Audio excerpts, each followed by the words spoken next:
allegiance to the flag of the United States of America and to the republic for which it stands, one nation, under God, indivisible, with liberty and justice for all.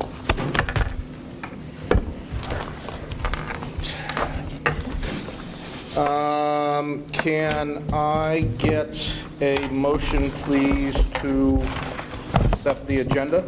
So moved. Second. All those in favor? Aye. Aye. Aye. 5-0. Kerner seconded. Now I'd like to turn over the microphone to Dr. Harrison for his report. Good evening. As I was thinking about the report tonight and the meeting, it was kind of shocking to think that there have only been 3 days of school since the last Board of Education meeting, considering snow days and a week of vacation. So needless to say, there aren't many things that I report on at this point, other than a couple important announcements that I think are worth drawing attention to. But I do want to talk and give a reminder to our referendum project, and that the work continues to be ongoing on both the Fields athletic facilities front as well as the buildings and grounds, as you will hear from the Buildings and Grounds Committee in a report this evening. But I did want to report that the Fields Project Committee has been busy meeting to prepare their recommendations for the Board of Education. Thus far, they have met 3 times and have yet another 2 meetings on the calendar. In their work, they're considering historical data related to our fields, usage, and maintenance. They've also had a number of presentations provided by district administrators, village officials, as well as the district engineer. They've been meeting with some industry experts. Last night, they heard from a landscape architect that specializes in the development of athletic facilities on both the natural turf and artificial turf front. And Thursday night are meeting with different artificial turf vendors. So they will be well prepared to make their recommendations to the Board of Education, as will the Buildings and Grounds Committee. On March 10th is the date that we're planning. So we will certainly look to communicate those dates with the community to make sure we have a lot of community participation. But we're anticipating the presentation from each committee on Monday, March 10th in this very room at 7 p.m. We're also looking to hold another public forum on the subject on March 13th and striving to have another meeting on March 20th, making sure we have a quorum of the board on that evening. So certainly more information will follow. But I hope everyone marks their calendar for the important date of March 10th. Chris, may I interrupt? Are we going to go kind of do something extra to get the word out about March 10th, given the fact that that's... Drafting a press release right now. Okay, good. And it will be communicated widely. I did want to tease a little bit of good information. Not only are our girls playing in the sectionals right about now, but Coach Gina Marr was nominated to compete in the USA Today Girls Basketball Coach of the Year competition based upon fan voting. Coach has already won the New York State vote by a margin of like 8,000 votes and is now competing regionally to move on to the national recognition. Along this way, there are incentives where money does come back to the athletic department. For further she moves in the process, there's some reward money that is provided to the Irvington Athletics Department. Thus far, Artie McCormick informs me that he thinks Gina has already earned $2,000 for our athletics department. So that's some exciting news. If anyone's interested in supporting Coach's run to this national title, check our website, Facebook page, the athletics page for links to go and vote. You can vote many times, I've learned. Once you vote once, it gives you the opportunity to vote 25 times, and then you watch a 2-minute video and you can vote another 50 times. So I can proudly say I voted about 90 times for Gina. So we hope you do the same. But certainly a nice honor for our athletic department basketball program, and of course our wonderful coach Gina Marr. On Monday evening, the Irvington Diversity Foundation is hosting a unique forum for a community like Irvington. They are bringing in some guests that are from the Anti-Racist Alliance of Westchester, who also work with other organizations across the country to have a conversation about how to talk to your children about race. If race issues were going on in your home, if children were to ask questions about differences in people's backgrounds, to equip parents to be able to engage their children in meaningful and supportive dialogue around those subjects. The event is being held in this room on Monday, the 3rd at 7 p.m. However, RSVPs are required, so if you're interested, please contact Jennifer Ruoff with the IDF at jennifer.ruoff, ruoff.us. Also, the spring musical is just around the corner, next 2 weekends. The Fiddler on the Roof is kicked off, certainly promises to be a great event. It opens next week, I believe the 7th, and shows over both of the weekends, so come on out and be entertained and certainly support our student actors. And finally, just a reminder that the draft district calendar was introduced at the last board meeting, even though it only seems like 3 days ago. It was 2 weeks ago. And that it's posted on the website. Anyone with comment or questions should contact my office. We anticipate that the board will vote to adopt the calendar on March 18th. Great, thank you very much. And then the only other commercial message is on behalf of a member of the board who's also the head of the FACE committee. The Irvington Plunge is around the corner on March 15th. Please go to irvingtonplunge.com to make your donation. Or to plunge. Excuse me? Or to plunge. Or to plunge, if you'd like to plunge. Would rather get your money, though. I'd like to move on to the board liaison reports. Who's going to give the B&G committee report? Apparently me. Mrs. Cash. We met on February 6th. We reviewed the list that you guys have seen, discussed different topics.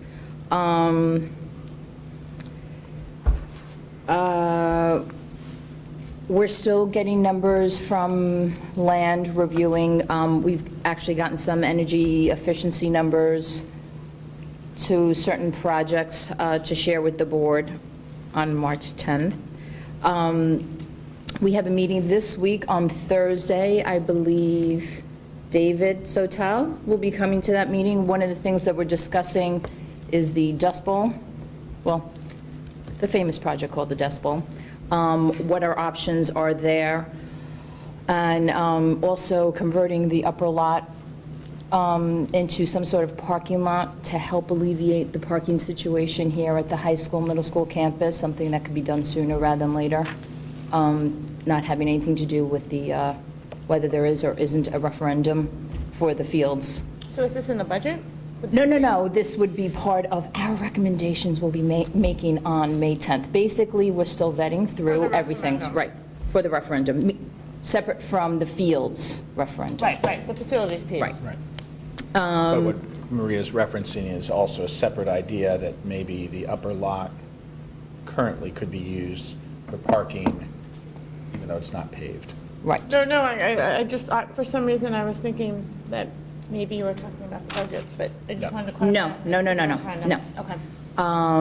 Tweaking some of the projects, like the vestibules at the middle school, for example. So that's really it. We have nothing except that Phil volunteered and did a nice little spreadsheet so you guys could see how much the project was, and we already started saving on some of them. I like those spreadsheets. What? So we like those spreadsheets. I like those spreadsheets, yes, exactly. So really, nothing firm or definite to recommend yet. Thank you very much. Mrs. Kerner is going to give us the update on the Communications Committee meeting. Yes, so we met on February 7th, and the majority of the time we spent meeting with our PR person, and it's Phil and myself and Chris, and we focused on a lot on the referendum, and in terms of how to get messages out about meeting dates, about ideal timing for votes. From a PR perspective, we were able, I think, to get a little more time in there, so we had more time to get the word out to the community between when the committee presented to the board of their recommendations for the fields versus when the board then needed to make a decision. So, and we, you know, we talked a little bit about then even beyond when we make that decision, you know, kind of looking forward a little bit, what we could do from, in terms of communicating best to the public. And that's about all we did in that meeting. Thank you, thank you. Moving right along, we'll go to 5.1. If there's anyone in the community who'd like to comment on topics that appear on the agenda, they could do so now. Mr. Russell, is there anything you'd like to say on behalf of the community?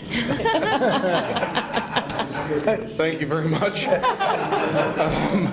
Moving on to section 5.2, are there any comments from the board or Mr. Russell regarding the proposed 2014-15 school calendar?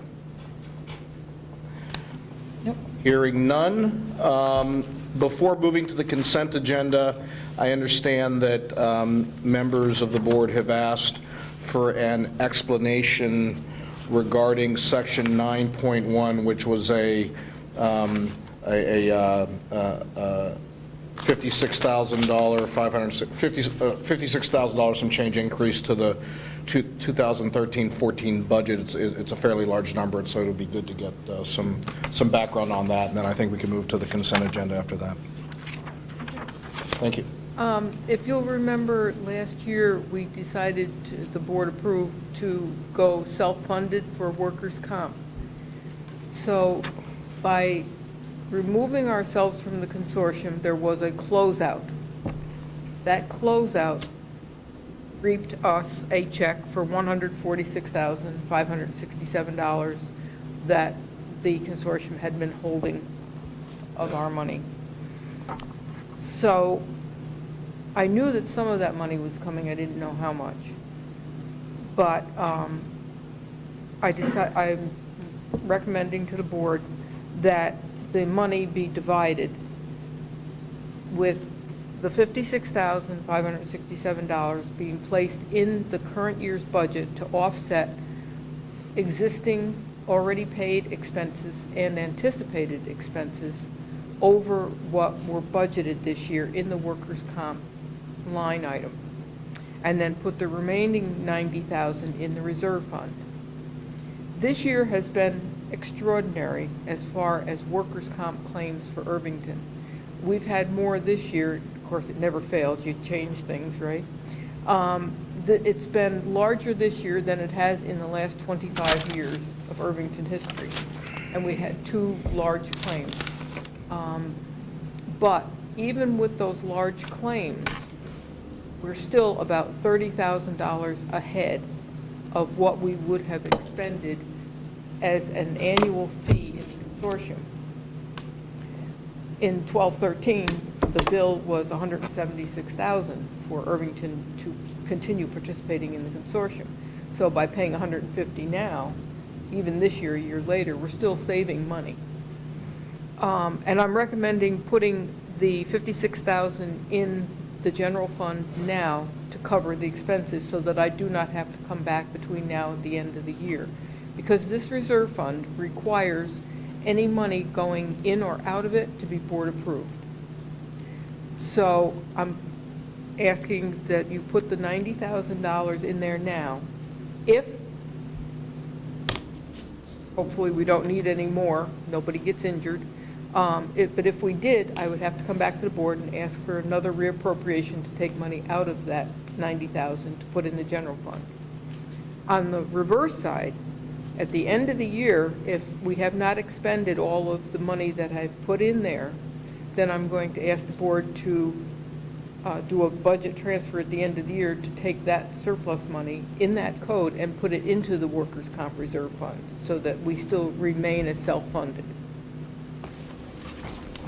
Is there a particular amount that you aim to have in this reserve fund over time, or is that a specific? It can change.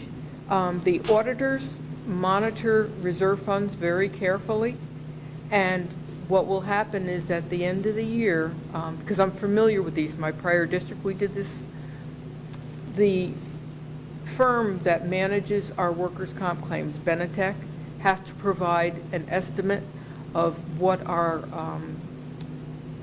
exposure is, and that would be the amount, the threshold that you could retain in that workers' comp fund. Sort of, they provide an estimate of the annual exposure or something like that? Right. And you can, They do it on existing claims, plus probably an estimate of future claims. right. Okay. Does the current fund balance before you put the 90,000 in, is it zero? It was zero. Right, so the 90,000 is like the first, Correct. right.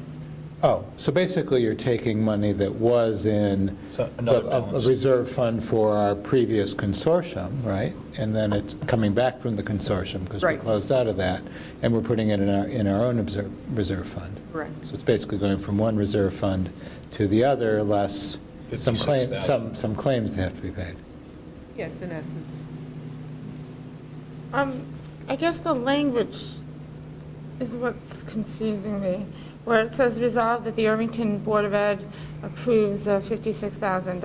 increase to the budget. Why wouldn't it just say to the reserve fund?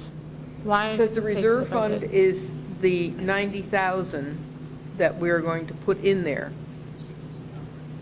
Right, but you have to, Okay. the Oh, board 'cause you're has putting to. it in the operating budget for expenses, so we're actually increasing the budget. And we're allowed Right, to by do that. 56,000. And we're allowed to do that. By reappropriation, as long Okay. as you have, you can increase your budget as long as you have a revenue source to offset it. You cannot increase the expense size without the revenue. Not having, okay. And what this effectively means is that we've gone over budget in our workers' comp because of the unexpected claims. Correct. Okay. Everybody good? Great.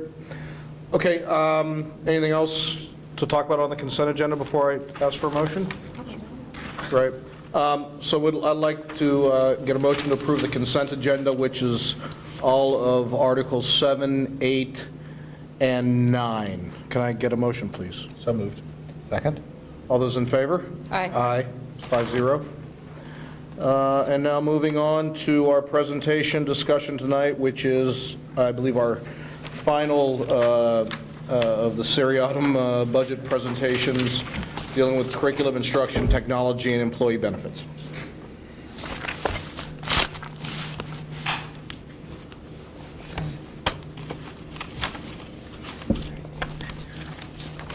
We didn't do a modification to the agenda that we were going to go back to.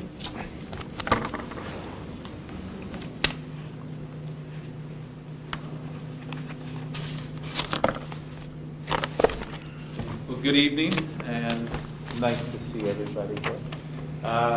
Good evening to the board, and as Mr. Grados indicated, that this is the last in the series of presentations where we're outlining our anticipated expenditures for the upcoming school year and begin to highlight some areas where there's administrative recommendations for potential additions in the budget. But in this, to introduce this presentation, I think it certainly deserves a bit of a different discussion. In the beginning, we started to talk about the budget being a process, and the budget development process is one that's complex. One, I think I've used the word fluid more than once this year. And in doing so, we went through a process, and we recognized that process, that there are going to be shifts and that there are going to be adjustments. So we started back in January 14th with a push-ahead budget. And what we did at that point in time, we made projections. We contemplated where we thought we would end up with certain needs. We looked at all our programs and services that we have in place today. And in doing so, we made projections, what it would cost to carry all of those services forward, and completed a comparison in contrast where we anticipated our tax levy cap to be and where we would project state aid to come in. And in doing so at that point in time, and again, those were all projections, guesstimates. And in doing so, we felt that we were going to be right in line with cap, somewhere in the neighborhood of $30,000 within cap. And so we felt pretty good about that process, but also recognized that there were going to be challenges, that we certainly aren't satisfied with status quo. We want better opportunities. We want more opportunities for our children. We want to expand opportunities for our staff. We want to invest in training our staff. And we need to maintain and certainly improve our facilities along the way. So we certainly knew there were going to be challenges. So as we went into January 28th, we focused in that presentation on administration, finance, buildings and grounds, and transportation. And at the end of that presentation, we communicated a very positive message, a message that was pretty consistent with what we talked about on the 14th. That based upon where we were, based upon what our needs were, and some asks, some requests moving forward, we still felt that we were in line with CAP. So then as we headed into February 11th, the conversation changed a little bit. And keep in mind that we're using as our baseline, we're using the push-ahead projected numbers, estimates. And using those figures as estimates, we began to talk about special education needs, PPS, and athletics. And when we looked at athletics and PPS, there were some minor needs, some minor requests, some growths that were associated with employee costs. But special education proved to be more problematic. And looking at our special education budget, there were some challenges that came up. We started to recognizing increased costs in out-of-district tuition placements. We have acknowledged that we've received students in the district that we didn't anticipate that had more costly needs related to the services that we are obligated to provide to support their needs. And in doing so, we recognize that we are at that point beginning to exceed CAP. And in doing so, it was a significant number, something to the sum of $400,000, $500,000. And in doing so, we issued a word of caution and stating that we recognize that this is a process. We know that there's going to be different numbers that come in. Those projections coming back to the push-ahead budget certainly could shift, and they could be favorable. So as we move forward into tonight's presentation, where we're going to talk about instruction technology, we are having a different conversation, a conversation that has a different context around it. And this is really the result of new updated tax-based data that Ms. Miller has received from the New York State Comptroller, where our tax cap levy is significantly higher than what we had expected. So if we were to put it in context, then we will get into the discussion of what that means and what that looks like to us. Where we finished the conversation back on February 11th, we had concern about overage, being over the cap to maintain the services that we felt we needed for our children. But at the end of the day today, with all the requests that we may have, looking at all the needs that we may have, we recognize that because of this unexpected spike in our tax cap, that we're going to be in a position where realistically everything that's being asked for, everything that is needed, could be comfortably included within the tax cap with much room to spare. However, that is not the type of conversation that we want to have tonight. We recognize that this isn't about just a tax cap. When we think about a tax cap, there's different conversations, and I think in the 3 years that Irvington has been exposed to it, we're having 3 different conversations around it. The first year of the tax cap, prior to my arrival in district, the dialogue was about how do we get under cap. There was a lot of reduction, there was a lot of cost savings, and there was a great effort made to reduce the cap, reduce spending to get below the cap. Last year, there's a bit of a different conversation. We recognized that the level of cutting that was going to be necessary to be able to get under the tax levy cap was going to have a very negative impact on the quality of services that we could provide to the children in Irvington, and could potentially begin to sacrifice the type of education that our residents would want for the children in their community. Tonight, the conversation that we begin is a little bit different. We're having a conversation that isn't only about what we need for our children, the types of recommendations that the administration is making that will continue to enhance the level of education that our children receive. But the conversation shifts a little bit, because the conversation isn't about, do we go over cap? Do we find ways to get under cap? But it's a conversation about that balance, the balance between what is a financially responsible budget, to think about the burden that the budget places on the taxpayers in Irvington, but it needs to be balanced with what our needs are for our children. And as we go through that conversation tonight, I want us to focus on kids. I want us to think about the types of services that we can provide for our children, the types of services that we are already providing for our children, and potentially how those services could be enhanced along this journey. At the end of the presentation, Ms. Miller is going to talk about the tax cap. She's going to talk about those implications. And very directly, we're going to ask the board for some guidance, maybe some direction about your thoughts in those areas. Because as we move to next week, we want to come forward with initial proposals. We acknowledge that we still have 6 weeks to develop a budget that the board is going to adopt. So again, there's a lot of process before us. But we understand there's a lot of challenges that we have to face. So as we go through the conversation tonight, we're going to talk about curriculum, we're going to talk about instruction, technology and its role in education, and employee benefits, which are all certain large factors in our budget. And then at the end, we will talk about finances, and we'll ask for some direction, have some conversation, and think about what those next steps look like when we come back to this room a week from tonight. So, consistent with our last presentation, we're going to go category by category. We're going to provide some overview of the variances that exist and the different codes that we are highlighting tonight. And then we're going to talk about the rationale, the need for some of the requests that we are proposing at this point in time. And then in the back of the room on the website and in board packets, there's detailed supporting documents that will speak to all of this information that we'll discuss tonight. So with that, I would like to pass things to Dr. Poor, who will... Do you want to do that first? No, go right ahead. Oh. Okay, so, good evening, everyone. I'm going to take the next few slides, and then Bev is going to jump in, I think, at certain points as well. So we're going to start off with our central data processing budget. And I guess what I'm going to do is I'm just going to try and highlight a couple of items just to give the board, as well as the people in the, who are in the audience, a sense of what is this code and what does this code cover.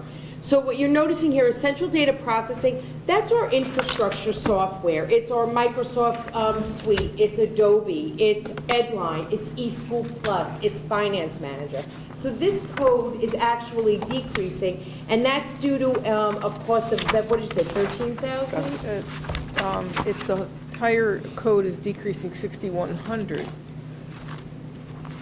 The entire code is decreasing $6,100, but part of that is because last year's budget, the current year's budget, included $13,000 for a 3-year renewable contract for a program called Backup Exec. So that was a one-time or once every 3-year expenditure. So what you'll see is this is the pattern, so it'll show the decrease or the increases, or make some highlights, some budget points, and then actually a little bit more detail. Sorry, can I just quick clarification? Is the decrease just because of that 3-year item you were talking about? That was the, Other than that, there last year wouldn't... we had that $13,000 in there to pay for that. Right, so leaving that aside, there would be no change? Leaving, if we had renewed that again, then there would have been an increase in this code, because the net effect is negative $6,100, so we took out $13,000. We would have been up by 7,000. There are some increases that you see in the slide that's proposed that related to some of the contracted BOCES services. So there are some increases, but those increases are offset by the decreases that Beverly and Raina highlighted. Right. So the next area that we're going to talk about is it's the 2110, and this is a budget code that covers things such as Teachscape, Rubicon Atlas, our membership in Putnam Northern BOCES. And we do have a reduction there, and that reduction is due to our initial year with Rubicon Atlas curriculum mapping. There were initial fees that we had to pay, and that cost goes down. So there were initial fees for bringing in the software, and also our per pupil cost was higher in this first year. So the reduction that you're seeing, that we're seeing there, is based mostly on Rubicon Atlas. You'll also notice as we move to the move forward, there's an increase in professional development for principals and assistant principals. What we found is over time, and part of this has been a reflection of our inconsistency in our administrative staffing at different buildings, is we didn't have a set system for making sure and ensuring that our administrators have, are providing, or I would say tapping into their own learning and professional development. So what we've done this year is we've tried to assure that, and in some cases, the money has actually come from other budgets. And what we're trying to do is set up a system and structure so that the budget where it's supposed to be is where the money sits. So what you're seeing here is that increase in the budget shows that we've accounted for every administrator over the course of the year engaging in some professional learning, at least one, if not multiple professional learning experiences. So if I would highlight 2020-400, that's where it says supervision professional development, you're seeing the increase there. Questions on that? What was the code number on that? 2020-400? The second 2020-400. Yes, the second 2020-400. So the first 2020-400 actually reflects mostly contractual obligations that we have as part of the administrator's contract. Mileage, reimbursements, et cetera. So last year, are you saying that we had 5,400, spent 5,400? So you're saying there was no professional development, or it was in other places? It was in other places. Okay. That, and not necessarily, let me say this in a good way, not necessarily so specifically accounted for. So.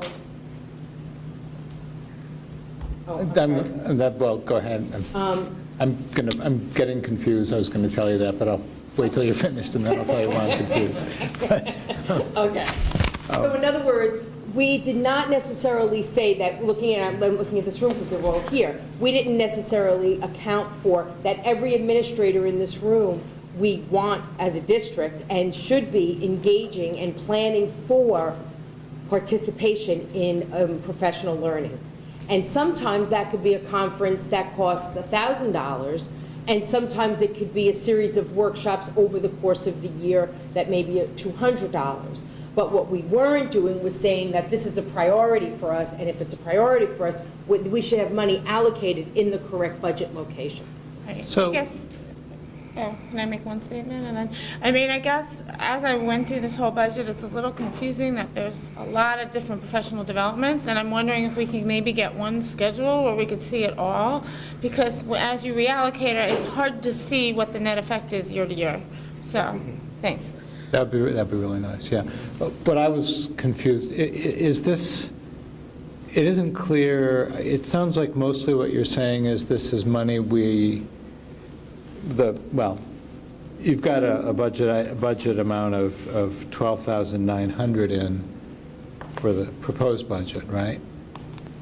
And most of that is, most of the increment from last year, from this year, is money we're spending anyway, but it's just somewhere else in the budget codes, but not all of it. So it's kind of, that's why I'm confused, and it Sure. maybe would be nice to kind of clarify Sure. what's coming from where, and those items presumably should be, and this is probably in Bev's bailiwick, go down by the amounts, so we ought to be netting out to a much smaller increase, right? Well, I would say, I know this is cleaner this way. It sounds like a good way to account for it, but, well, it needs to be appropriated correctly. Yeah. So this is the code where it belongs, and it wasn't being placed in this code, but part of that wasn't because we weren't only not placing it in the code, but we also didn't have the same administrative team. So there were some years we had more administrators, fewer administrators.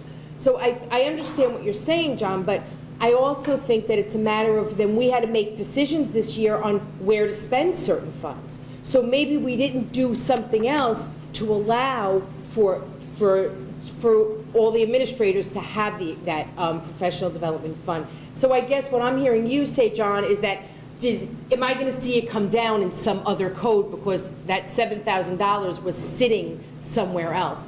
And I'm going to say, well, not exactly, because professional development doesn't work that way. In any given year, we have different costs, and as the year goes on, professional development isn't planned for in September for the entire year for all teachers and for all administrators. Different things occur, different opportunities are provided, opportunities that we don't know about. All year long, we're receiving professional development opportunities. So what we want to make sure is that we're clear on our goals and what we're trying to achieve as far as our instructional goals and supporting teachers and administrators. But I can say to you, I already know that each teacher or each administrator will go to this workshop on November 10th or December 10th, or, so it doesn't Yeah. work. Maybe I think what you're getting at is, I'm not getting at that level yeah, I of don't think, detail. yeah, I think it's looking at, there's obviously different places in the budget that deal with professional development. This is a separate line item dealing with administrators' professional development. If we could just see a sheet that shows all of the professional development. Absolutely. And then also see, I guess, this year, right? So there's a Yeah. comparison point, how much we spent on professional development, to see whether in the aggregate, we've increased, decreased, et cetera, et cetera. Yeah. It sounds like this is a better way to account for it, I agree, but it's not. Right, right. Well, it's very common that, you present your numbers one way for accounting purposes, Yeah, and you sure. present it another way for analysis. So it's not uncommon to look at functional things together that you pull, so, But we could definitely do that and give it, it'll be. yeah, that would be great. And then maybe if that could be cross-referenced with the budget codes that things are coming out of, You that need would, to, yeah. well, that would clarify the connections, I think. We'll take a pass at organizing it in a way that addresses it, and we'll identify where monies are coming from, where monies were budgeted last year and budgeted this year, and I think we'll start to touch on And those. we'll get to where we want to go, right. Yeah. Thanks. Any other questions? And I think this is, I think it's easier to ask the questions as we go. Yeah, Yeah. sure. The BOCES reduction, or are you going to describe? I'm sorry, say that again. The BOCES reduction? BOCES reduction, that was the one I referred to, that we paid initially, we had initial costs related to Rubicon Atlas. Oh, sorry. That's Yeah. okay, it was a long time ago. It was a long time ago.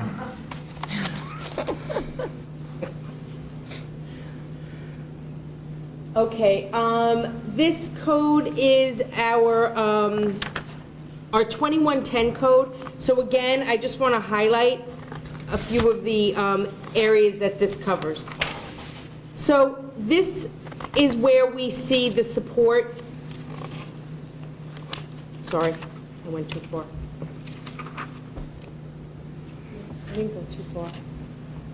Results of new initiatives. Oh, I'm sorry, it was right in front of me. Okay, 2010. So this is a code that covers, no, I'm sorry. I'm not where I need to be. Nope, 9. 22. Oh, these are our new initiatives already. Sorry about that. Okay, instructional budget points. So now I'm going to go through a series of slides that are going to outline some of the new requests that we have built into this budget. So what you're seeing here, and I can come back and forth, but what you're seeing here is the 2.24% result of new initiatives. So that is going to be the total. So obviously, as we go through, you're going to pull apart the individual items. So while this gives you that overview, I think that it's really going to be more helpful that we're going to go slide by slide, and we're going to break out each request and highlight for you why we're making the request and how it would affect the budget. So these are listed by considerations. So the first consideration that we are proposing is around music. And our music staffing has changed significantly over the years, and yet our participation numbers have changed, but in fact, they've only gone up. So the chart that you're seeing on this slide is interesting. So it shows from 2008-9 to this current school year.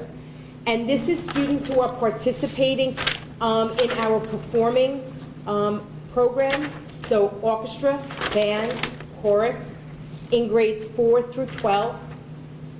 And you can see that in 2008-9, we had 8 teachers in that department, and we currently have 5.6 teachers.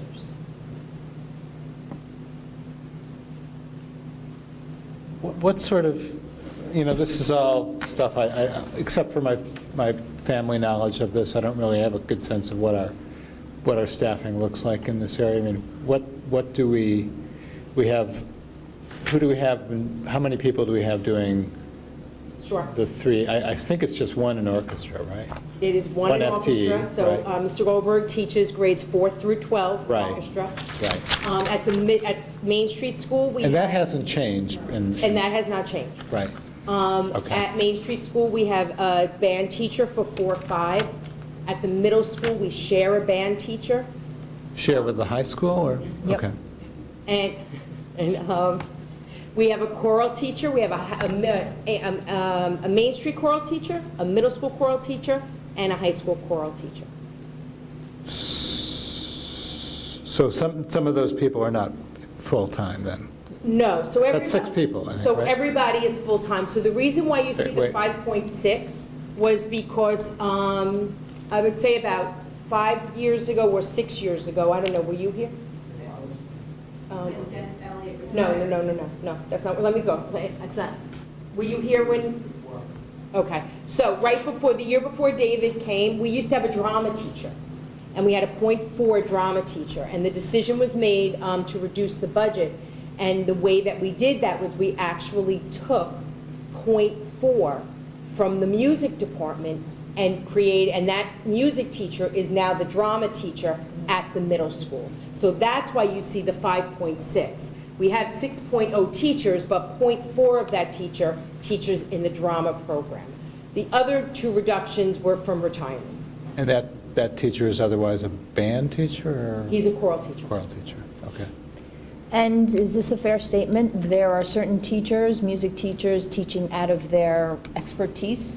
For example, chorus teacher teaching band, for example. Yeah, so I want to just be careful so everyone is on the same page. So music teachers are certified K-12. So they have areas, and Maria said it right, they have areas of expertise, areas of focus, and areas of experience in terms of what they themselves do, so very often, even your choral teachers have played an instrument themselves in their own schooling, but they are not necessarily trained as band teachers. So yes, over the years, what's happened is that 2 of the teachers who retired were both band teachers. So at one point, our music department was fairly whole in its variety. We had 3 band teachers, we had 3 choral teachers, and it was very equally divided. And as we hired new teachers, we hired because there was a spot. So we hired a new band teacher when the middle school band teacher moved on. But with retirements and then reductions all happening simultaneously, that started to shift. And so we are reduced not only 2 teachers, but we also ended up being reduced by 2 band teachers. Okay, so just practically speaking, and maybe it's not well, I'll ask the question. We have 6 people teaching, with the 6th person only doing 60% of their time with the music program. So by increasing by .4 and rounding out at 6, is that person moving from teaching drama to doing music 100% of the time? Or what's happening from a personnel standpoint? I would say that if this decision were made and this ended up being included in the budget, then we would have to talk about what our options are. So I would be very reluctant right here to say, that would be a staffing decision, and I'm uncomfortable. No, I don't want to get to that point, but I guess it just seems, How likely is it to Yeah. find a .4 person? right. You never know. We have been, over the years, I can give you several examples of where we've had amazing part-time people, amazing part-time people who have stayed with us, and I can give you other examples where we feel that we were not able to get the caliber of person that we wanted because it was a part-time position. It doesn't seem crazy with especially an instrumental music teacher who might be doing instrumental lessons or something as part The of the arts, job. I would say the arts, it's very often people have very varied and different experiences and positions. But again, I wouldn't want to speculate on how we would adjust this, because I think it would create a very big conversation for us. And because our staffing is K-12 certified, it actually opens a door for us to talk about our music staffing across the district. And we very often don't have that option. But you can't tell us then right now about whether you think we need more in one of these three areas rather than the other? Yes, so what I would say to you is there's no question that Deb Tusman, our band teacher, there's no question proportionately has a very, very, very significantly larger load than everyone else. How we would address that is the piece that I'm uncomfortable standing up here. Well, my question would be, is this sufficient? Does this address that problem, even though we can't talk about it specifically, but from a budgetary standpoint, should we be thinking in bolder terms and think about an entire? Well, so I guess the numbers are in front of you, I guess is what I would say. So looking at 2008, 2009, we had 649 kids and 8 teachers. We now have 755, 5.6, and we're trying to go up to, well, we're trying to increase by 1, let me say it that way, or by 0.4, so that we have a whole 6. So yeah, I mean, I guess the numbers are there. You can see we're still dramatically lower. I think anything would help. Do I think that we need to think over time? But that's also, but the logic of it is, it also assumes that 8 was the right number back then, which I don't know. I was just going to say that. Yeah, we don't know. I was just going to say 6 that. might be the right number, right? I don't. I'm not sure that 8 was at the time. I'm not sure that that was exactly the right number, Right. but I'm not sure 6 is either. Esther's dying. And point 4 represents 2 classes, right? 2 classes. But these people are, they're meeting with their groups, right? You know, the chorus or the orchestra or the band.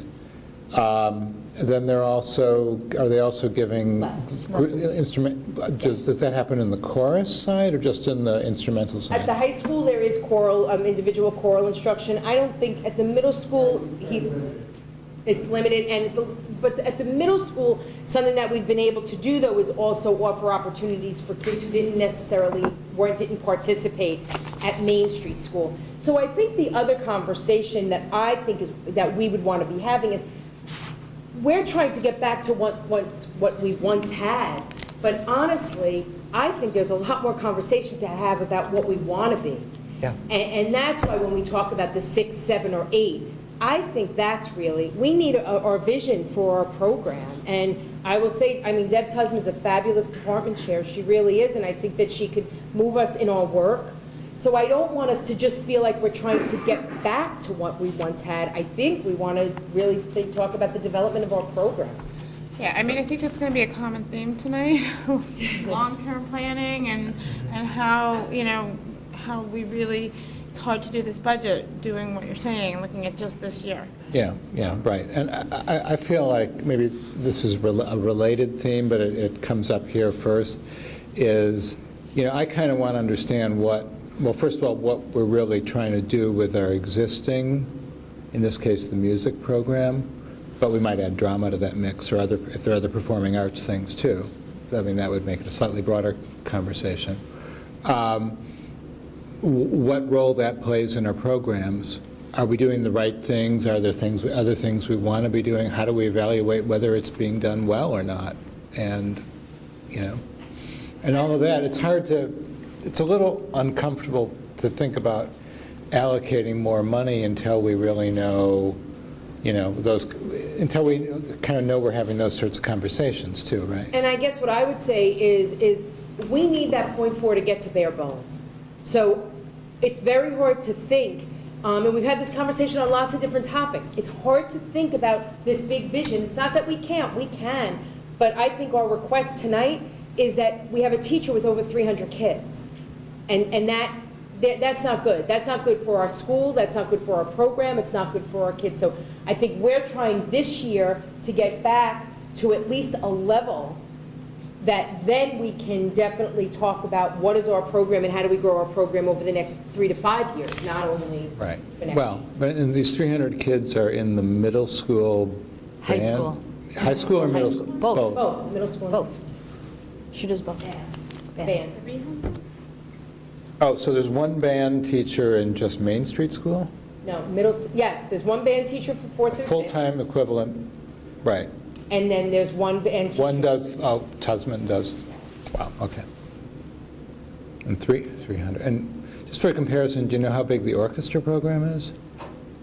I can do that. Not as big. I know it's not as big, but, yeah. Yeah, I mean, it's significantly smaller. It's the nature of, it is the nature of orchestra programs versus band programs. So I guess I think also. There's only 4 instruments to play. Fourth Start also does Main Street School. Right, So, but the numbers are definitely not equal from program to program. right. Again, I would say philosophically, we can talk about that, but I think philosophically, we want to provide a program that supports our kids. My request would be to consider the possibility of going up a full headcount in this area, simply to report back to the board about what the implication would be in terms of handling such a large volume of students in a more effective way. Phil, just say that question again, I'm sorry. Where you're saying point 4 would be helpful, but you can't say exactly how it would be helpful because of the people involved, meaning that would you be adding another band instructor that would relieve I guess so. Ms. Tusman's I guess what situation? you're hearing me say is that publicly, for me, because it's such a small department, for me to say anything more specifically than that, that's why. I just don't want, I'm not trying to not And I say. wasn't asking you Okay, to. all right. I was asking you to consider what the implication would be for actually going up an entire person, which would obviously offer greater relief Yes. to the students and teachers. And possibly then also allow us to build in more Yeah, program, yeah. not just meet, but build Right, in. right, yeah, it would be nice to know what we, Yep. I understand that she has a heavy load, but what would we do that we're not now doing if we had more people? I mean, would we have other performance options for students, or what, It'd be nice to know. I can just say that as a parent with a child who's taking these music classes, the implication is that there's very little one-on-one instruction going on in terms of the instrument because she has such a huge load. So when you're talking about adding more people, possibly to band, for instance, you're actually talking about better instruction in terms of learning an instrument. So that's just one of the very obvious Right. implications. I guess, I wonder how much of it seems like a tall order to give really quality one-on-one instrument instruction to that many, even a fraction of those kids. Wait, They used to.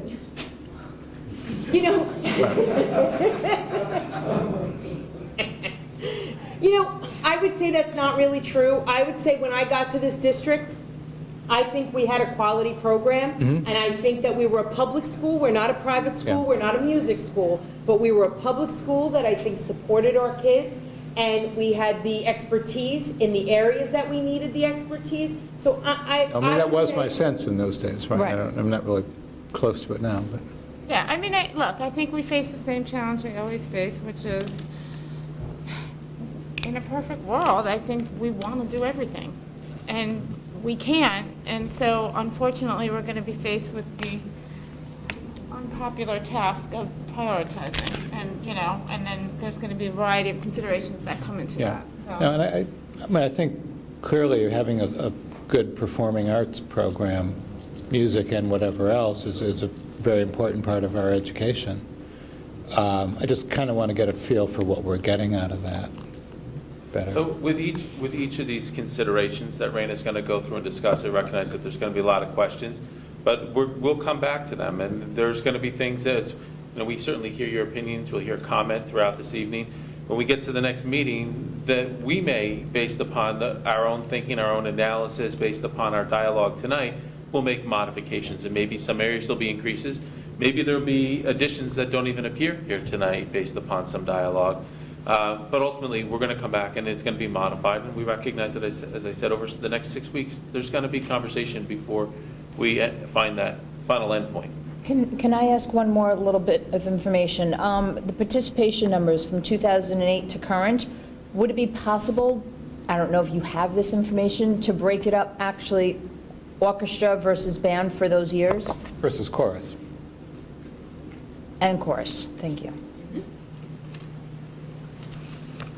And are we, yeah, there are some double or triple counting of kids, I assume, in those numbers. I know there are. No, I know, but, there I just are, wonder, yeah, but helps to know. I would say not as much as we used to, because we actually used to have programs that allowed for kids to take multiple programs. That's become a little bit more complex for us in our scheduling. But it's, so that yes, there's some, but I'm looking, but not a huge number. Yeah, Yeah. I mean, and there's also kids who don't take any of the above, and they just take general music. And Right. we have to offer general music. And general music is taught by other people, it's not in these numbers. general music is taught by the them. same staff. Oh, It is. okay. Right. So I might, Which someone is could taught be a in the high chorus school teacher too? and a general music teacher, Just middle school? Middle school. And Main Street School, and Main Street School. right. And And at the high school. and at Dow's Lane, but music that's not in theory. here. I'm sorry. We also teach music at Dow's Lane, but that's not in these It's numbers. in here too. Yeah. It is, oh, it is in here, Yes. okay. So then it's a little confusing, the staffing here is, where's the Dow's Lane staffing in this number? She's one. She's, And it just, you can go across, she's one person who supports, there's one music teacher who teaches at Dow's Lane. and that's, so when I see 5.6 FTEs, it means there are 4.6 FTEs dealing with general music, chorus, band, and orchestra in Main Street School through the high school? Yes. And does, Okay, grade and four does, So that wasn't clear, and, but... Grades 4 to 12. And there's one who does Dow's Lane. Because that's Just just 4 to 12. Just Dow's Lane. Yeah. Oh, no, but sorry, this is, okay, this is just 4 through, all right, so... No, no, let me just say one last Okay. time. 5.6 FTE is all the music staffing we have in district. Oh, It includes Oh, it the is? one teacher. It's so funny, how many times did we talk about how to do this slide to make it clear? And so, and I. maybe just more detail would have been better, I think, but... So 1.1 teacher is the Dow's Lane K-3 music teacher. So then the 4.6 does everything else? Even that says grades 4 to 12, though. That's because we were trying to show you the number of kids who are opting into our Oh, programs. the number of kids is 4 to 12. The number of FTEs is K to 12. Yes, Okay. so that we could Okay, have done so that. so based on then, staff. then I've got to go back and ask you, I had, the tally I had for you, I had was two FTE band, 1 FTE orchestra, 2.6 FTE chorus, which works out to 5.6, but that's not right because there's also a Dow's Lane teacher in there. it's So 1.6 chorus, 1.6 chorus, okay. because .4 chorus is also drama. Right? The drama's not in there. Right, I'm saying the other .4 is Yes, the the other drama, point four is drama. because it's actual 6 people. We'll break out what we're all. It seems like we need better. No, Yeah. we don't need this, I think. Yeah, I remember there's 10 recommendations, I think we spend a half an hour on each one. It's Next, going to be a little late, so why don't, along. Yeah, is it okay if we move on? yeah, we're not going to get any less confused. That would be 5 hours. It won't be, believe me. All right, let's see how this one goes. All right. So, 5/8 of consideration an number FTE. 2.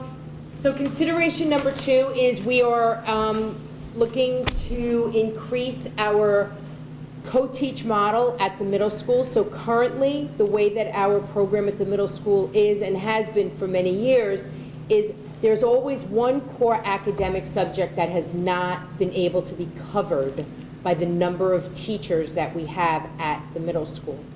So originally, I'll give you 10 seconds of history. Originally, when we had phasing and levels of math from 1, 2, 3, and 4, we didn't give support in the math classroom because the kids were leveled in such a way that we didn't need the co-teaching. But as you know, that's not what our model is.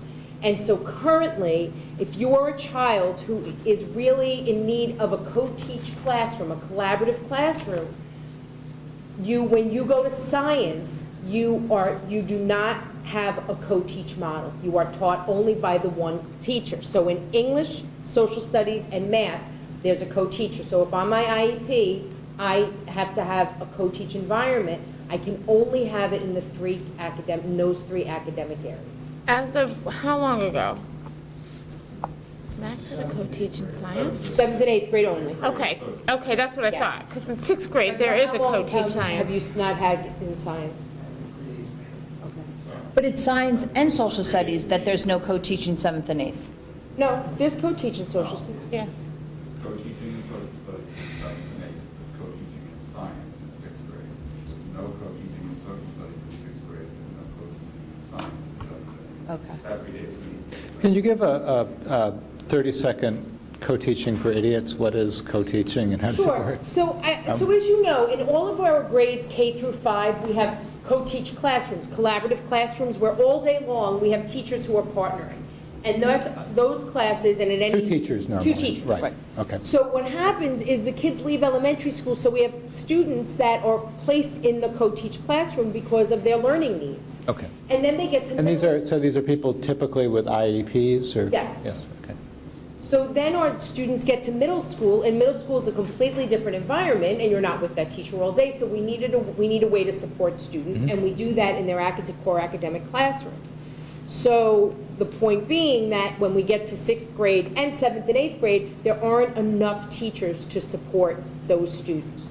So the request here is for an additional person, an additional special education teacher, who would then be able to be co-teaching and fill out this model so that students are supported. And I would say two things on this topic. One is what you're seeing there is we know there's more literacy in the social studies and science classrooms as a result of Common Core, and definitely as a result of the Next Gen Science standards. They have literacy built right into those standards. And it's problematic that our students don't have the level of support that they need. So the theme you're going to hear in the next few slides is, as our students go up in the grades, we actually provide, in some ways, less and less support. So the work is just as difficult. If I'm a struggling learner and I have an IEP and I've struggled in 5th grade, maybe my struggles look different in 7th, 8th, 9th, 10th, 11th, but that doesn't mean we don't need to support kids. And what we've seen is that we're not giving the same level of support. And I don't mean equal, but enough support that we're helping and supporting those kids in their academic classes. So what happens after middle school with these? We'll get to that in a second. But there's support, but It's not a co-teach the model. changes Okay. again. So is there an alternative model that we could use that would be less? No, I think we actually Resource just need to intensive? build our models so that I think, again, the problem has been that we have not built the model to support our students. And I guess we could base it on the presentation a couple of weeks ago. We're also seeing increased needs. We're seeing kids who are moving up, and we're seeing a different set of needs that require. So this person would fill the vacancy in 6th, 7th, and 8th, or just 7th and 8th? Well, we would integrate them in and we can figure overall, so, grade level, we have one person, grade level. So this one FTE would also then be an additional BSP sections also, or that depends? So, right, so I mean, right now, that FTE would not be sufficient to add additional sections of BSP. It would be sections that would be sufficient to cover this need that exists currently. So this need alone would be a full person? Okay. So I'm going to say, and tell me if I'm wrong, I'm guessing based on your numbers that you probably need 2 co-teach science in 7th grade maybe, and 2 co-teach science in 8th grade maybe, and then a co-teach in 6th, something like, I guess I'm trying to account for the 5 sections. That would be yes. Yeah. And So we had this conversation earlier a little bit in terms of, we keep using the word supporting as opposed to, I don't know if you've done any research on, given the current model, how many kids who come in 6th grade needing this support, and then how this model actually improves them over time, not just supports them, but gets them to be more self-sufficient over time. Because I wonder about that. I'm wondering if we've ever looked at that, to see if maybe there's a more efficient way of structuring this. I think we looked at it, and we look at it as a continuum really from the middle school through the high school. And actually, we don't have any co-teaching classes by the time we get to 12th grade. So we are gradually moving kids to a more independent state over that entire continuum. But instead of seeing more kids, and we're seeing more kids with more complex needs, and it's becoming increasingly difficult to have one subject that doesn't have that second teacher in the room. And just to be clear, we are talking about a special education teacher here, not a science teacher. But, and David and I have talked about different ways of configuring the teachers to meet those needs most effectively. Teachers of all that. And those kids are, right now, they're just in a science classroom with, it's not a co-teach classroom, it's a regular classroom. Just a science teacher. And does that require anything different from what the teacher would otherwise be doing, or is the teacher just teaching his or her class and, hope for the Well, I best? would say that, you're dealing with a group of students with a particular level of need that's been identified through the CSE. Yeah. They are, it's been assessed that they need a certain level of support and from their teachers in a variety of subject areas. And for one reason or another, there's one subject area where they don't get that support. And I wouldn't say that that's because of anything other than a lack of staffing. It's not that, we decided that science is an area where kids don't need support. It's a decision was made at some point, again, prior to, both of our arrivals, that was a subject that wouldn't get that, Right. that growth model. But it's not anything other than the fact that the staffing doesn't exist to cover that need. But I guess, cluster the kids now? Are they clustered together, or are they allocated across the board? Well, because there's multiple sections of co-taught classes in most of the subject areas, they wouldn't necessarily all be in the same period. But as the schedule plays out, sometimes, the number of those classes end up, or the number of those students will end up in similar classes at certain parts of the day. Right. I just want to clarify something. The model doesn't fix kids. So I think that we need to be clear on when, this idea of supporting kids. So it's not like by putting kids into co-teach, we magically fix them. What we try and do is have them part of an environment where they are continuously and continually learning and part of a general population. And I mean, some of our more severe, students with more severe needs at other times were placed out. They're part of our population, and they should be, and they're in our co-teach classrooms. I guess what I'd like to just share with you, especially whether it be science or another subject area, when you have a classroom and you have multiple kids with very high need, as a general teacher, it is very hard to meet the needs of the other students, because you have a group of students who really legitimately, we've said it, you legitimately have a learning disability. So this isn't only about the children with learning disabilities or the special education teacher. This is about an entire learning environment. And I think we need to look at it that way, because what happens is the teachers really do get caught. And I shouldn't say caught, because I don't mean it that way, but they end up using a majority of their time working with a group of students rather than giving to all students. And I think that's what the co-teach classroom allows for. It allows all kids to be part of our educational environments in a significant way. And I think that's important. One of the problems that I've kind of seen with this model, and I don't know what the solution is. I mean, I'm assuming this is a special ed teacher that you're looking to bring on. And I'll use algebra as an example, but you're hiring someone who has a certification in special ed, and then you're giving them the ability to fully teach an algebra class, which they're not trained for. And I think that it's a challenge. As you move up the scale and the work gets harder, the special ed teachers they're special ed teachers. And And, I guess by nature with the co-teach class, special ed should be able to teach the entire class. And it's been a challenge for the students because there clearly is a disconnect with some of the more cerebral things like algebra, that the co-teacher really isn't a master of the topic. And I don't know how you fix that. It's a That's challenge. science, that could be an issue with science, you would It's think, like, too. could be an issue in every class, yeah. Oh, but science is The probably. model is that you have both sets of expertise in the room. Say, if we move to a more special class model, per se, then you're doing exactly that. You're saying that a special education teacher is going to teach those subjects. In this case, you've got a certified math teacher in this example, and a certified special education teacher in the room full time. So you're marrying the expertise of the content with both the staffing and the expertise to be able to meet the needs of all the kids in the room, both stretching at the top and the students that are struggling. So Also, it's probably the best way to meet those needs. and also, special education certification has changed. So years ago, and we have some of those teachers who fit into the years ago, you were certified K-12 special education. That's no longer the case. You actually, it's in blocks of content, it's in content area, it's in much more narrow span of content years, now? Really? ages grades 5 to 9. They have really started to isolate it for exactly the reason you're saying, Robin, that we need our special education teachers to have that expertise. So one of the things that I would share, which happens at the high school, and the middle schools is different because of the way we team and how closely the teachers work together in general. But at the high school, we also try and have certain teachers targeting in certain curriculum areas so that they can build their expertise. And you could have a special education teacher who is very skilled in mathematics.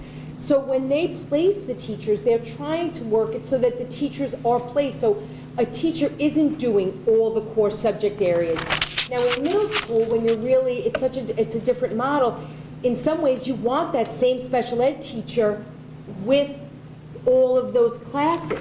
In high school, you want to increase your level of expertise, which is why when you go to algebra is really our high school course. So we are recognizing that, and New York State has recognized it too through their certification process. Number Next. 3. Okay, moving right on. Oh, this one will be short. Really? Because I have a lot of questions, but continue. So in some ways, I actually would have thought this would be short. Clearly, we have been working this year to address the implementation of the Common Core in ELA and mathematics. And we have also been looking to address and hear clearly some of the concerns of board members, staff, and quite honestly, returning students. So you heard us say at the last presentation that our kids come back and they say they're not prepared for the reading, and they're not necessarily prepared for the level of writing. And this is not an uncommon course that we're talking about. It is a freshman writing course. It is not an AIS course. It is not academic intervention. It is a writing course that is that will support all students. And I just want to share with you a little bit of I'll call it data, it's loose. Students in elementary school, and I'm going to do this over the course of 2 weeks. Over the course of 2 weeks, an elementary student has 900 minutes of ELA instruction. Now, in an elementary classroom, you're getting your ELA instruction all day long. You're getting it in social studies, you're getting it in science, but ELA alone, 900 minutes. When you go to our middle school model, in our middle school model, because of the, and I'll do 7th and 8th grade, they do the every other day with the extra period, they get 650 minutes over the course of 2 weeks. And I did 2 weeks because of AB schedules, so just bear with me. When you get to the high school, kids get 420 minutes of English instruction. So as we go up, the writing is more complex, the reading is more complex. What do we know about teaching writing? How do people improve as writers? How do kids improve as writers? With feedback. That is absolutely, the research shows, that is the way that kids improve in their writing, with feedback. So when you have now over 100 kids, now we're asking teachers to be, at the high school level, we're asking teachers to be teachers of reading, we're asking them to be teachers of writing, and by the way, we'll give you 42 minutes a day to do that. So while high school kids can also do more outside of the classroom, high school students can certainly function in different ways, their need and their level of instruction is not necessarily reduced by the number of minutes that we see we are reducing them. So how do we deal with this? Well, we're not going to give every student in high school a period and a half of English every day or every other day, because that's not going to be a viable model. But what we can do is we can create a baseline, and we can create a thoughtful, rigorous, well-grounded program that gets our kids ready to be writers, starting in 9th grade through high school and moving on to college, where we can feel good and proud and confident that we've really prepared our kids, that we have placed a teacher in that classroom who is a teacher of writing, who is passionate about writing, who is passionate about reading kids' writing, and who loves to give feedback. And there are teachers who, they really do, they get it. I'm going to move this kid because I'm so clear on where this kid needs to go next, and I'm going to help that kid to get there. And this freshman writing course is all about that. And you can see, I mean, I just gave you some examples of the focus of the course, but it would give us a chance to build in writing in all genres. And we really believe that, you know, we've worked hard on like really talking this through with our English department. They are in tremendous support of having this program. We need to transition from our middle school into our high school in a different way. I think that we're seeing that, and we think that this is something that would be incredibly valuable for all kids. And the idea is this position would be, the point 2 of this position is on the other page, right? It's the next page. And so, and how many students would be participating in this? The entire grade. The entire The grade? entire grade would be participating. When we talked about the numbers, we talked about having no more than 19 or 20 students, because the reality is that you need to not have the class be too big. The teacher has to be able to conference with students. That teacher has to be able to be dialoguing about the students' writing. Right. So is this a full year for each It would student? be a full year every other day. Every other day? Oh, that's how it's. What would it replace? Okay. So, well, it really wouldn't replace, I mean, we see a lot of our students have multiple study halls in some cases. I'll talk about that too. So it wouldn't necessarily replace, but every student would be required to take it as a freshman. So not, I thought I be one of needed their to take this electives. instead. I think I'll take it as a senior. No. Do we do this? No, but it would be one of their electives, because right now they have 2 electives. How does this compare with what we do in the middle school vis-à-vis writing now? There is no writing. I don't know what you Well, mean when you say I- compare. Well, do we do writing instruction, well, we do writing instruction now in the high school in principle. What do we do? Do we also do it in the middle school? I mean, Yes. are we, So in the middle school. is it similar to what we're now doing, or just, is Well, it? it's not, I mean, I don't know if I want to say similar or not. Certainly within our own program and now with the Common Core, we really are clear on the genres of writing that we expect kids to know and be able to do by the time that they exit Irvington School District. Right now at the middle school, they do an every other day. So one day they have a 42-minute period, and then the next day they have a double. The assumption being that during, it could be the single block or the double block, but there's writing going on all the time. In that, wait, that confused me. Writing going on in all 3 of those? Yeah, Here- so it could be, in other words, the teachers have a curriculum, whether they're Yeah. teaching the writing on the day they have one period or a double period, that can vary depending on what unit they're in.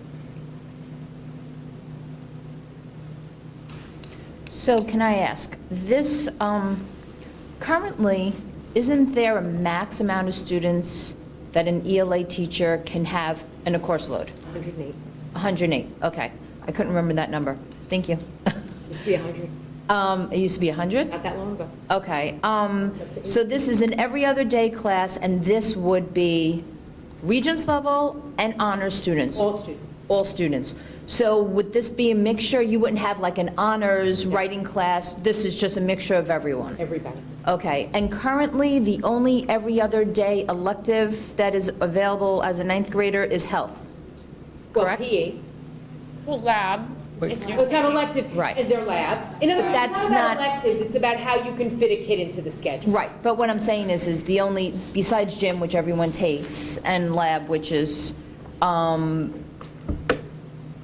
of all of the electives, the only one that's every other day is health. Health. Okay, Wait, Study hall. Might be something else. every day, art every day? yeah, Gym, physical? Okay. yeah, okay. Wait, I had one more. Why, yeah.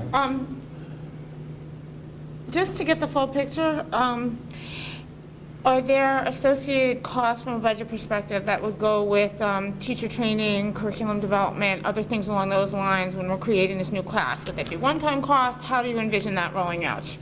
Combination, so right now, we're working on actually just looking at a broad, a look at professional development for the English department as a whole. Okay. So some of it would be a function of that.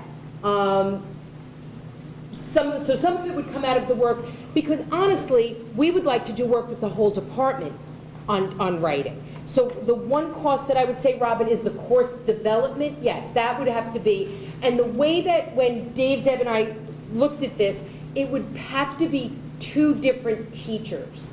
Because if it's 8 sections, and with the limit on how many kids an English teacher can have, Yeah. even though it's 0.8, Yeah. it will not be able to be the same 0.8 teacher for all 8 sections. Because Yeah. then they would be teaching 150 kids. Right. Do you want me to say that again? Yes, that really, okay, but then, So 2.4s or extra It would just be- stipended we'd have- classes, you'd have to figure it out. Right, exactly. but it seems like this particular person, by the way, I love this idea, for the record, this whole writing workshop for freshmen, I really do really feel like this is a fantastic idea. Now that you said that, though, I mean, I was envisioning a very specific person being hired with a very specific skill set. Right. Now that that 108 comes into play, do we think we have the right We do. personnel and mixture We to do. teach the? Right, we would Okay. need 2 people who love and are passionate about writing, and I think we're confident that we could be there. Okay. Well, how would this change what, I'm somebody who does think that our writing, that writing, teaching writing well in school, and I've seen it with kids in different schools, and writing instruction takes a huge amount of the kids' time to write a lot. It takes a huge effort on the part of the student, on the teachers. I have generally not. I'm not sure that we give our teachers necessarily have the time they need to do this. It's been my rough impression. What will the existing English classes, which we're still going to have, how will they change in this? Because in principle, they're teaching writing too, right? Yes. And will we shift those, or will they just kind of keep doing the same thing? Well, when we develop the course, it would be developed in concert with the teachers, the 9th grade English teachers. One of the things that we know that we need to be spending more time, though, on is reading. Again, when we put in this course, we're hearing our graduates loud and clear. They're not ready for the level of reading, so it opens a door for us to be able to do that. Well, It also but that could mean they just need to be assigned more reading, do more. I mean, I don't know that that's more instruction. asked what they would be doing in the classroom. Give them, well, yeah, but I don't think our graduates are telling us they need to sit in the classroom more and read. They probably just need to be assigned more reading and have to do more as homework. I don't think that that's a justification for. so that wasn't what I meant. I wasn't saying that they were just going to be Right. assigned reading, so. But that's what they need, probably, if they're going to be ready for college. But, right? So what are we going to do with the rest, So that would be developed in our English program. Okay, so I guess stuff I'd want to hear more about on this. And why would we not have an honors section for the writing? I guess I'd ask, why would we?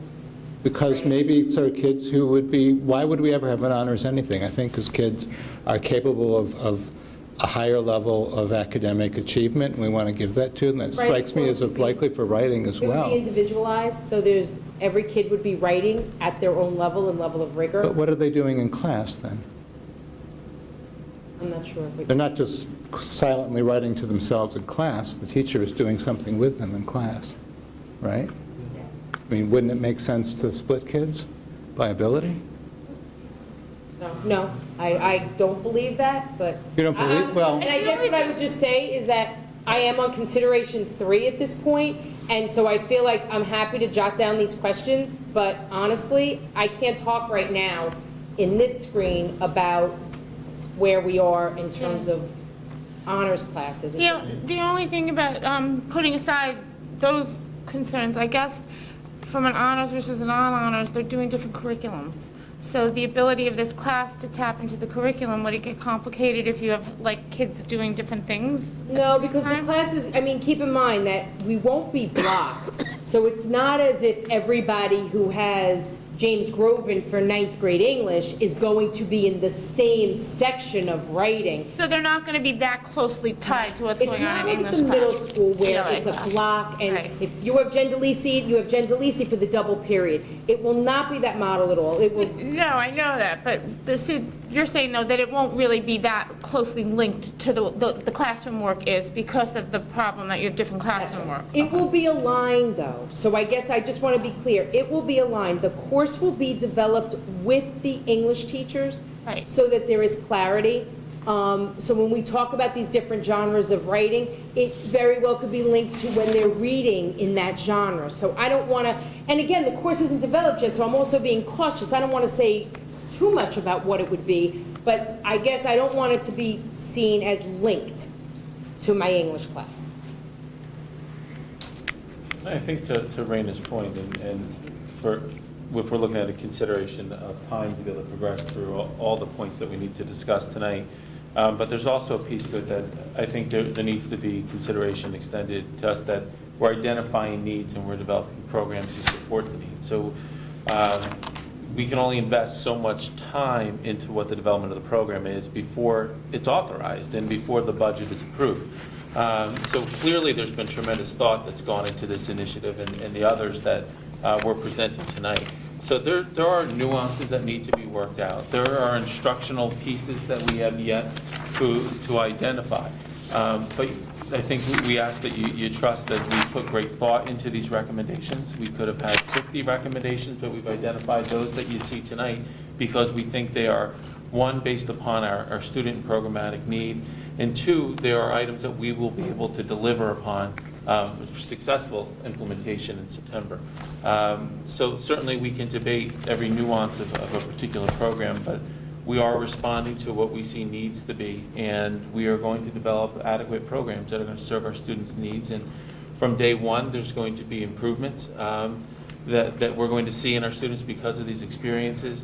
But to extend beyond that, we recognize that all our programs are going to have to grow from how our teachers have the experiences they share with our students and from the outcomes that our students have in the individual classes. So I ask that you bear with us a little bit and be accepting of the thinking and the ideas that are here. Certainly, we're glad to field any questions that you have, but I want to make sure we're able to address all the items that are before us tonight. Please. Maria, you had a question? Just maybe this is an email. So there's 108 kids that contractually an ELA teacher can teach to. This is an every other day class, so I'm having a hard time that the 108 number, if you're teaching a class every other day, how does that 108 still apply here?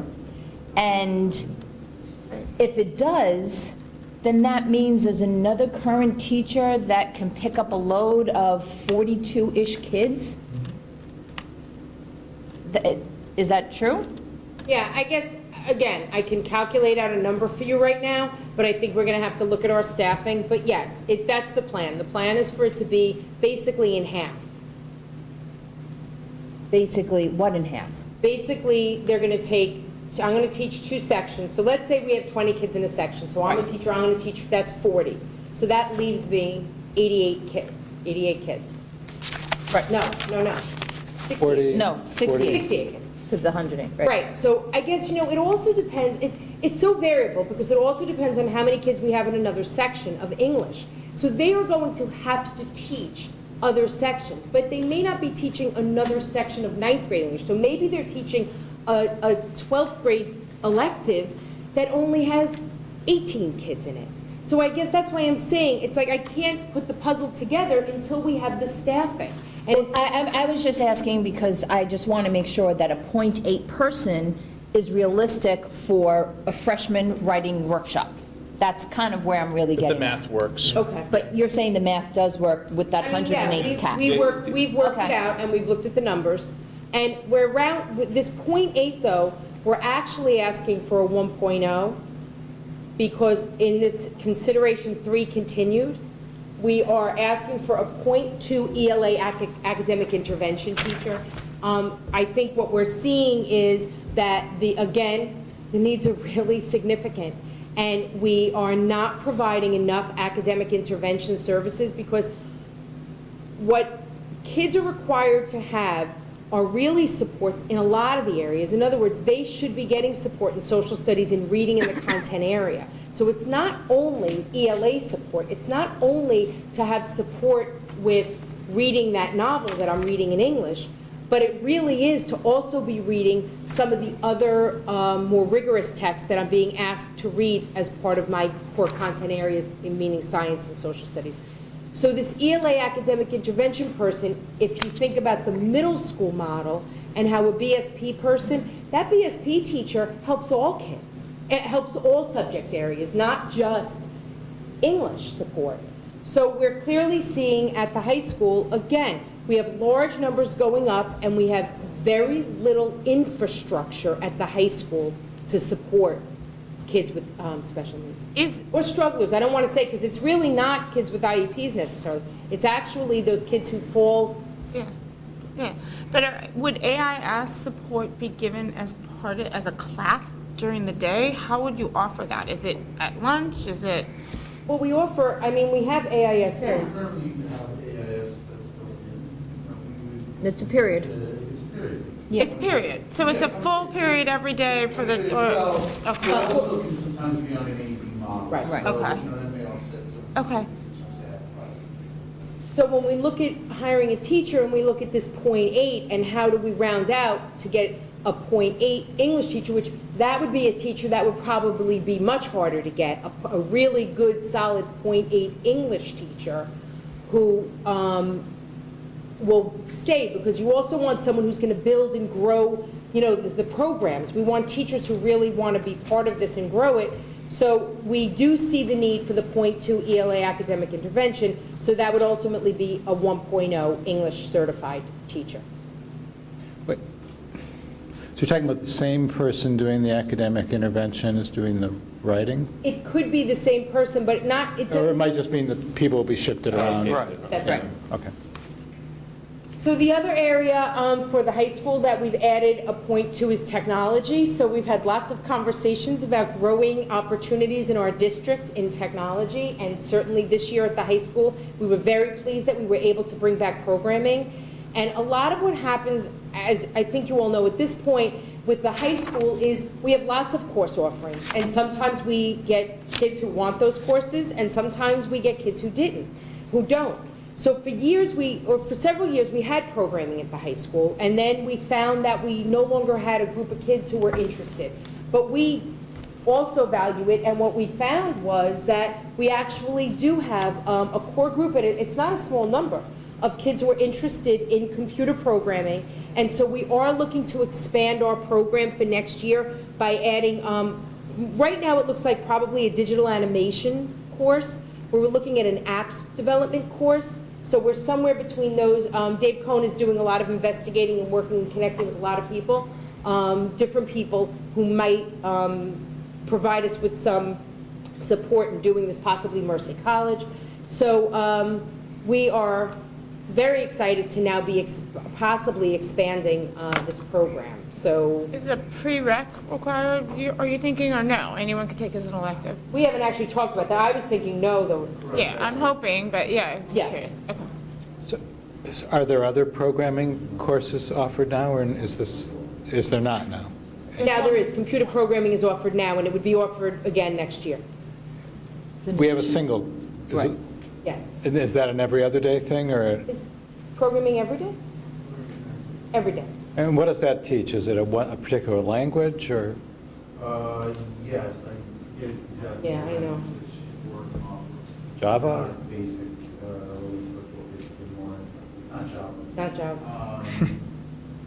I don't have that. C+. I mean, coming out of the technology think tank, I was in the curriculum subgroup, and we talked a lot about this, so I guess my question to you guys is, when looking at the computer programming course, have we also talked about maybe refreshing that curriculum or changing it to become, more in line with what the kids want to see? Because the kids in our group had some really great suggestions about the things that they feel like are most relevant for today.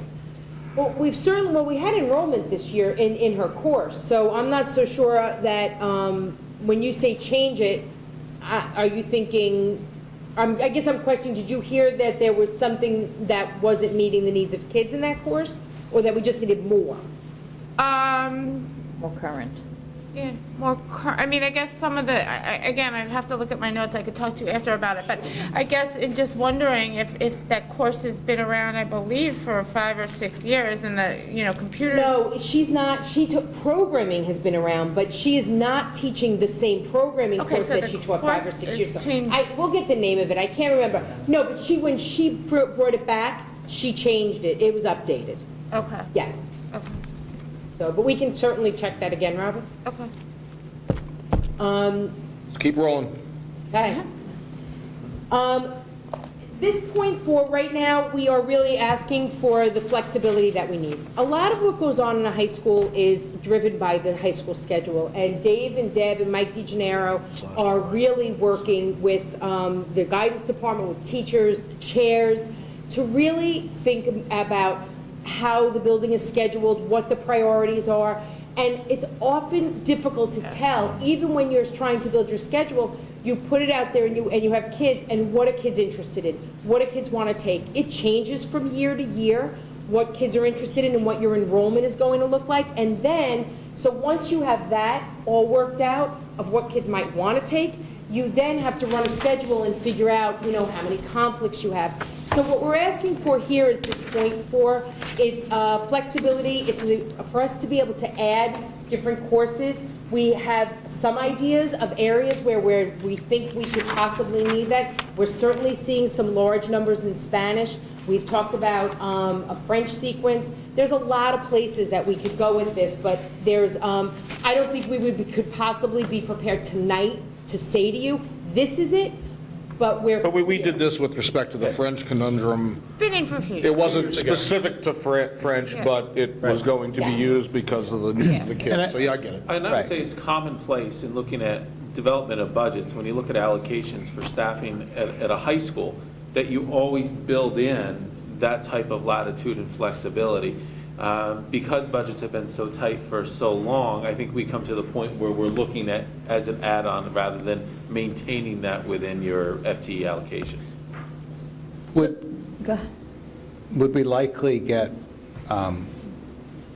kids being able to take classes they would otherwise not be able to take in this, or is it more that we'll just get more reasonable section sizes? Because I know we've had some very, very large section, 29 students in some It classes. could go Probably both both, ways. yeah. It could go either way. I know, what's the likely outcome? Do you have any way of telling us at this point? We don't, because it depends. In other words, if you look at the course catalog, you'll see there are many, many courses in there. And each year, that's why I'm saying the programming is a perfect example of that. 3 years ago, we would have planned for the programming, and then we didn't have the enrollment. So we could come back to you at some point with that information, obviously, but Well, yeah, but not before budget. No, Right, not before budget. right, But I think the biggest challenge that high school faces is scheduling. right. And I think Flexibility in the it's schedule. impossible without some flexibility to be able to make everything work. It's hard enough with some flexibility. Yeah, I know. The point of my question was just to understand, sort of, kind of what the marginal benefit of this, because obviously we could keep adding, the more teachers we have in the high school, the better things would be, and I'm just trying to Well, assess John- what we get out of it. The history a little bit, if it's helpful, I think was because we cut a lot one year. Yeah. And the administration at the time was really concerned that we cut so much that the schedules wouldn't work.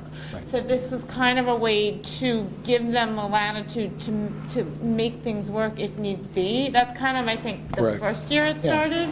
But it was really as a result of just the cuts that we made and trying to make sure that, all our kids got what they needed. So the answer to the question then is it's mostly that kids will get the subjects they need rather than they'll necessarily get in sections with better sizes. Right. Well, at least that was the idea about, at least like the French, for instance, Yeah. that was one of the reasons. Although the 29 student, classes in ninth grade isn't great either, right? No, but that's a factor of numerous things. So it could be relief in a particular content area. It could open up another section that, because of another section, another course being open, that number could be dropped. So it could be the addition of a Spanish teacher. It could be the addition of another section, another content area, which allows the administration and guidance to distribute the kids in a different manner in the schedule. Okay, consider number 5, go. Woo-hoo. Okay, consideration number 5.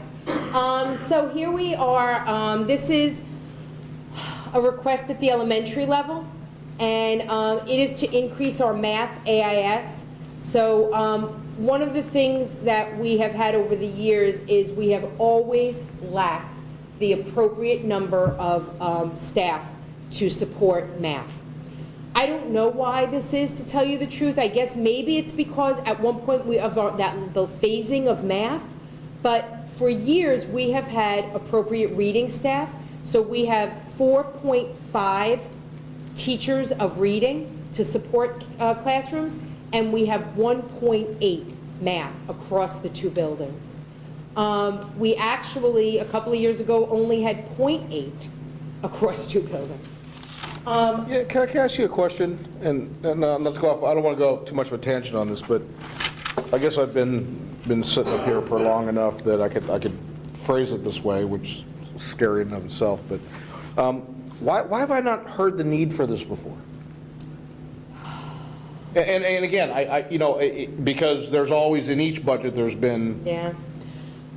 I think that it's funny that you're saying that, Bob, because I actually thought the same thing. As I was going through the slides, I thought, goodness, it's so funny that you would think that this would have been up there every single year.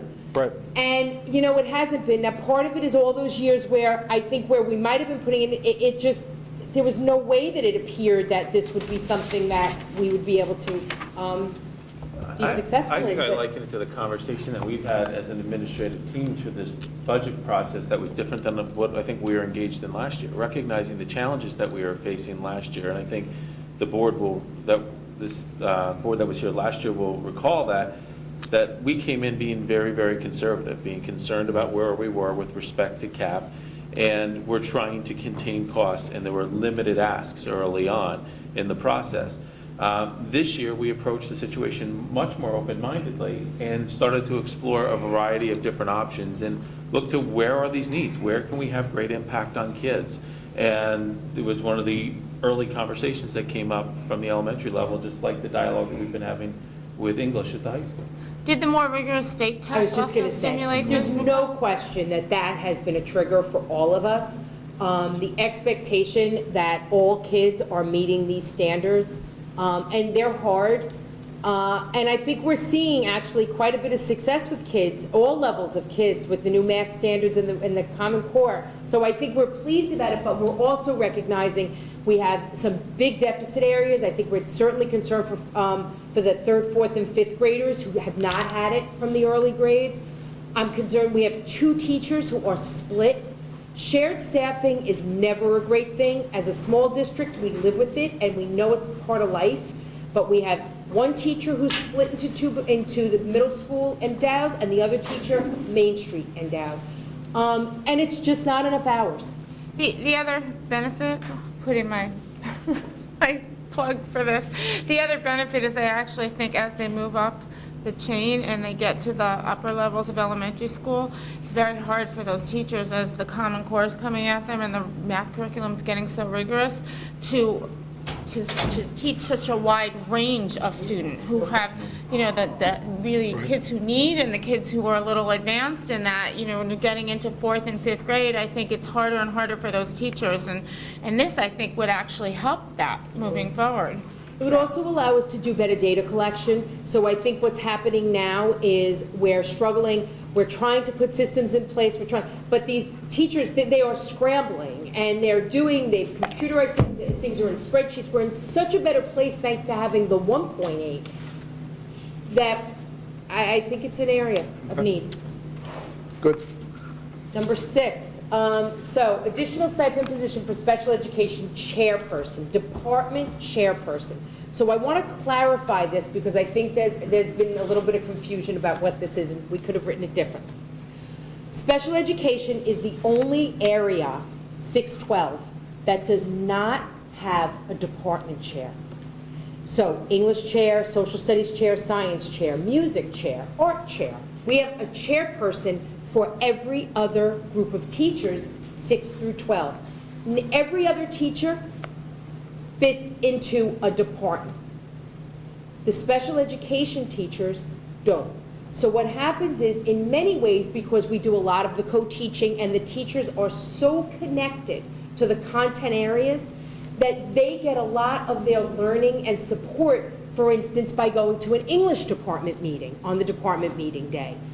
But the reality is that as our needs have grown for special education students and increasing our teachers, they need to be a department in and of to themselves. There's a lot of work. Our chairs, we've worked so hard all of last year and this year that the chairs are really instructional leaders. Well, the special education teachers need an instructional leader too. Their demands are different. The kinds of work they do. Co-teaching is a very, very different experience than being, you know, all by yourself in that classroom with the door shut. The report writing that they do, they need support with that.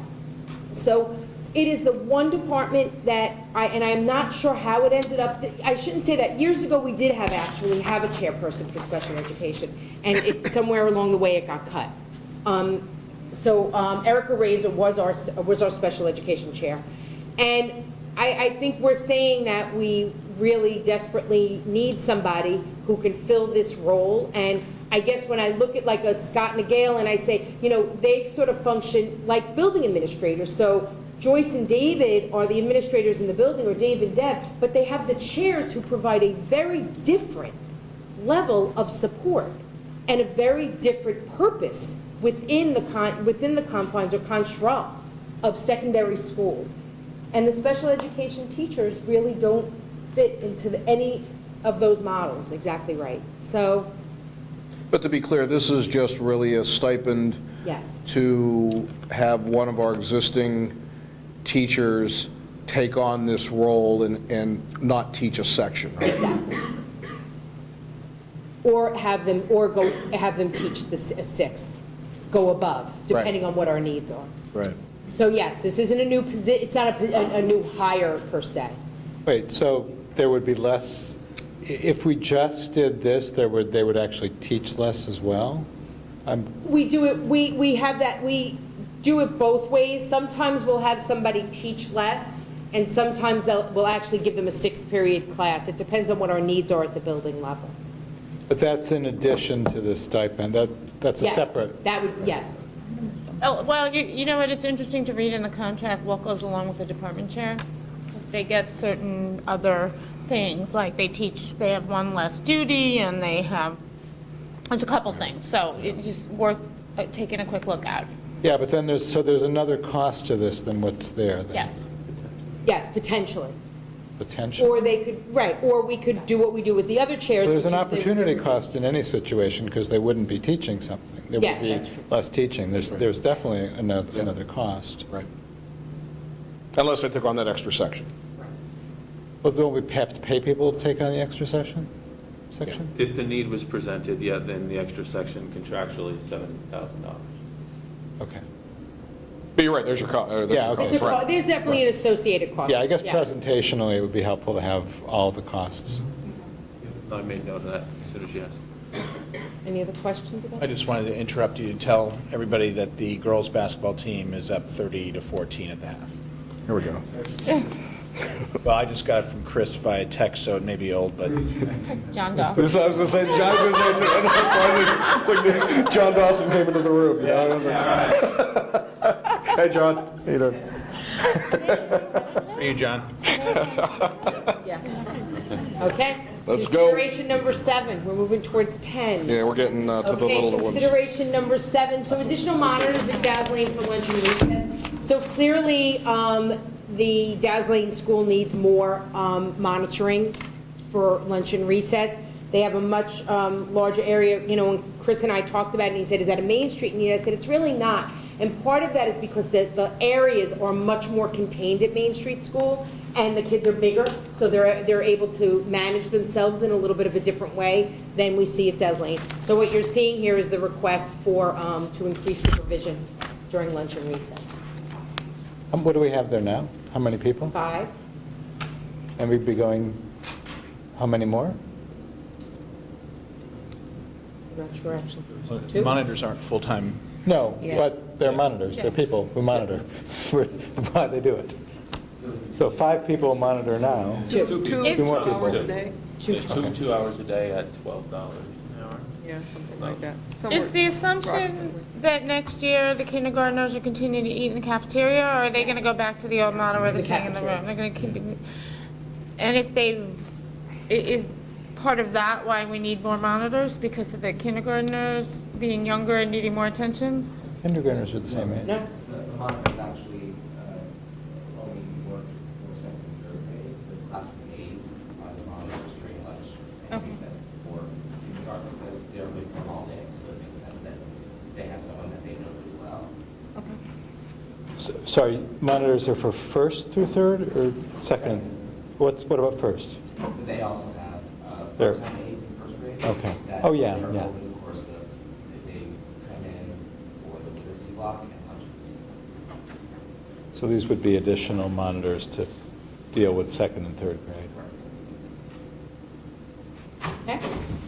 8, monitor training for Daz Lane and Main Street schools. So the most complex times of the day for our kids are lunch and recess. It's not organized at play necessarily, and it's where we actually need our greatest levels of expertise, and it's where we tend to have our lowest levels of expertise, just because of the nature of the position.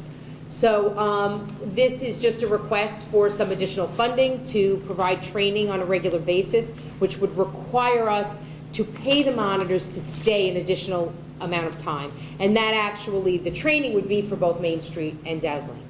It's like an hour a month. Yeah. Okay. Okay, consideration 9, you are just seeing, this was the request for classroom furniture.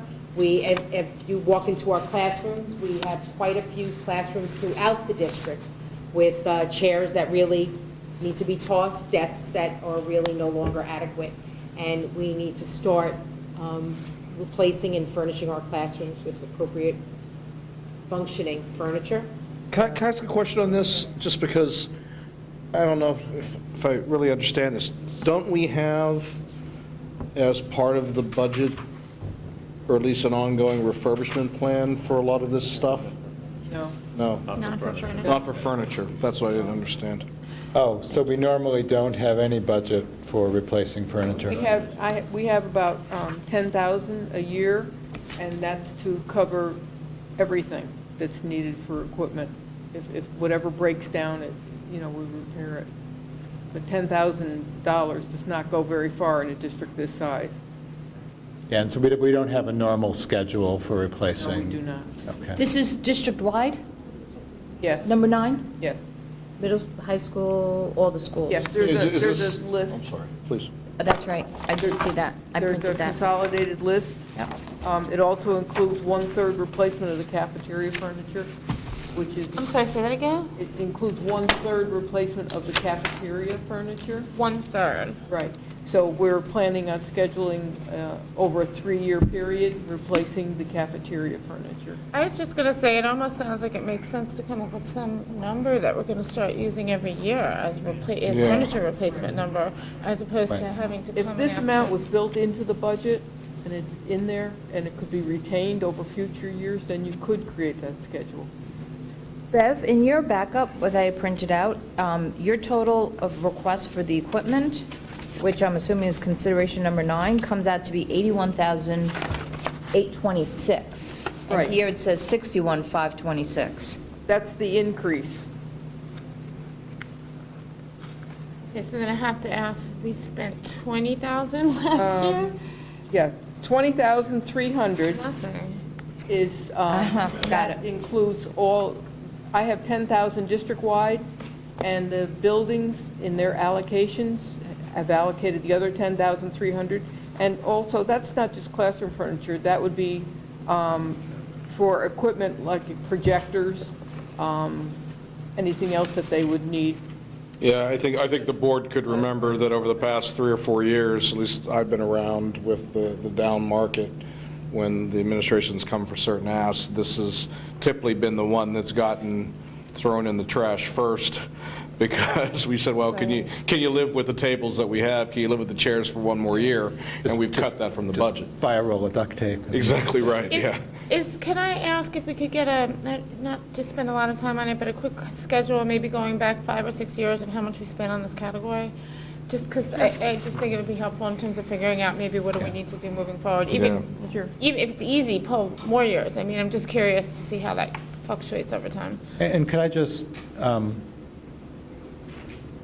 maybe this could be added to it, is I'd kind of like to see all of the different kind of, it's maintenance, it's replacement, it's all the things that are sort of related to our physical plant, like, and what we're spending, what we're proposing to spend, what we spent, and there's this, which is replacement of something in our physical plant, right, furniture and things like that. But then we also have repair and maintenance schedule items, and I guess what I'm kind of after is just kind of seeing what those numbers look like over time. And Are you also including, like, when you're saying the plant, are you including, like, when we do the painting of the buildings and all of the I buildings? guess, and grounds? yeah, I think so, yes.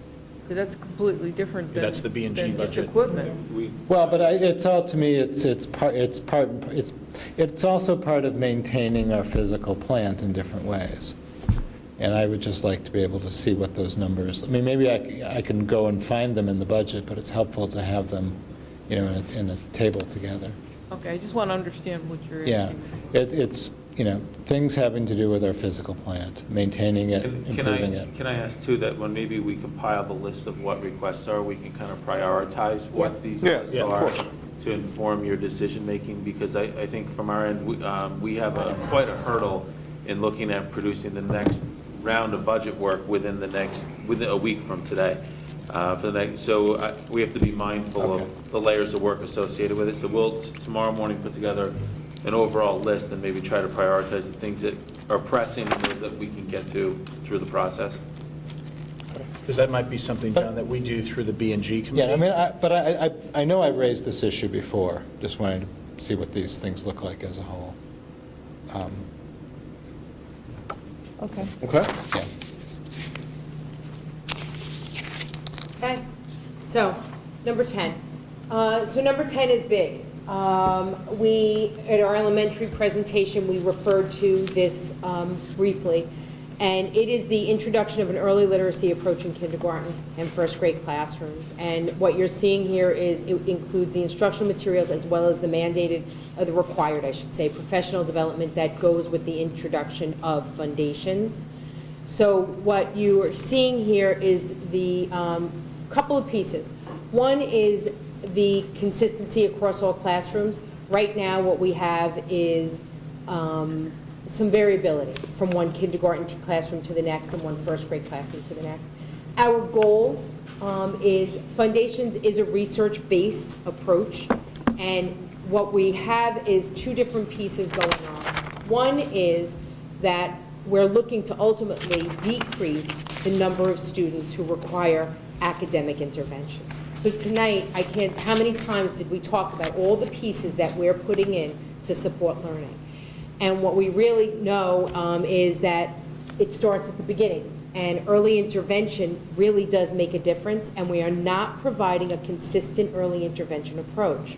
So our reading teachers, so while here's a case where we actually have the staffing, we have our reading teachers, we don't have an approach that marries having that good solid staffing with an approach. So the teachers are supporting the kids. They're using one program when they pull the kids out to teach them, to work with them in literacy.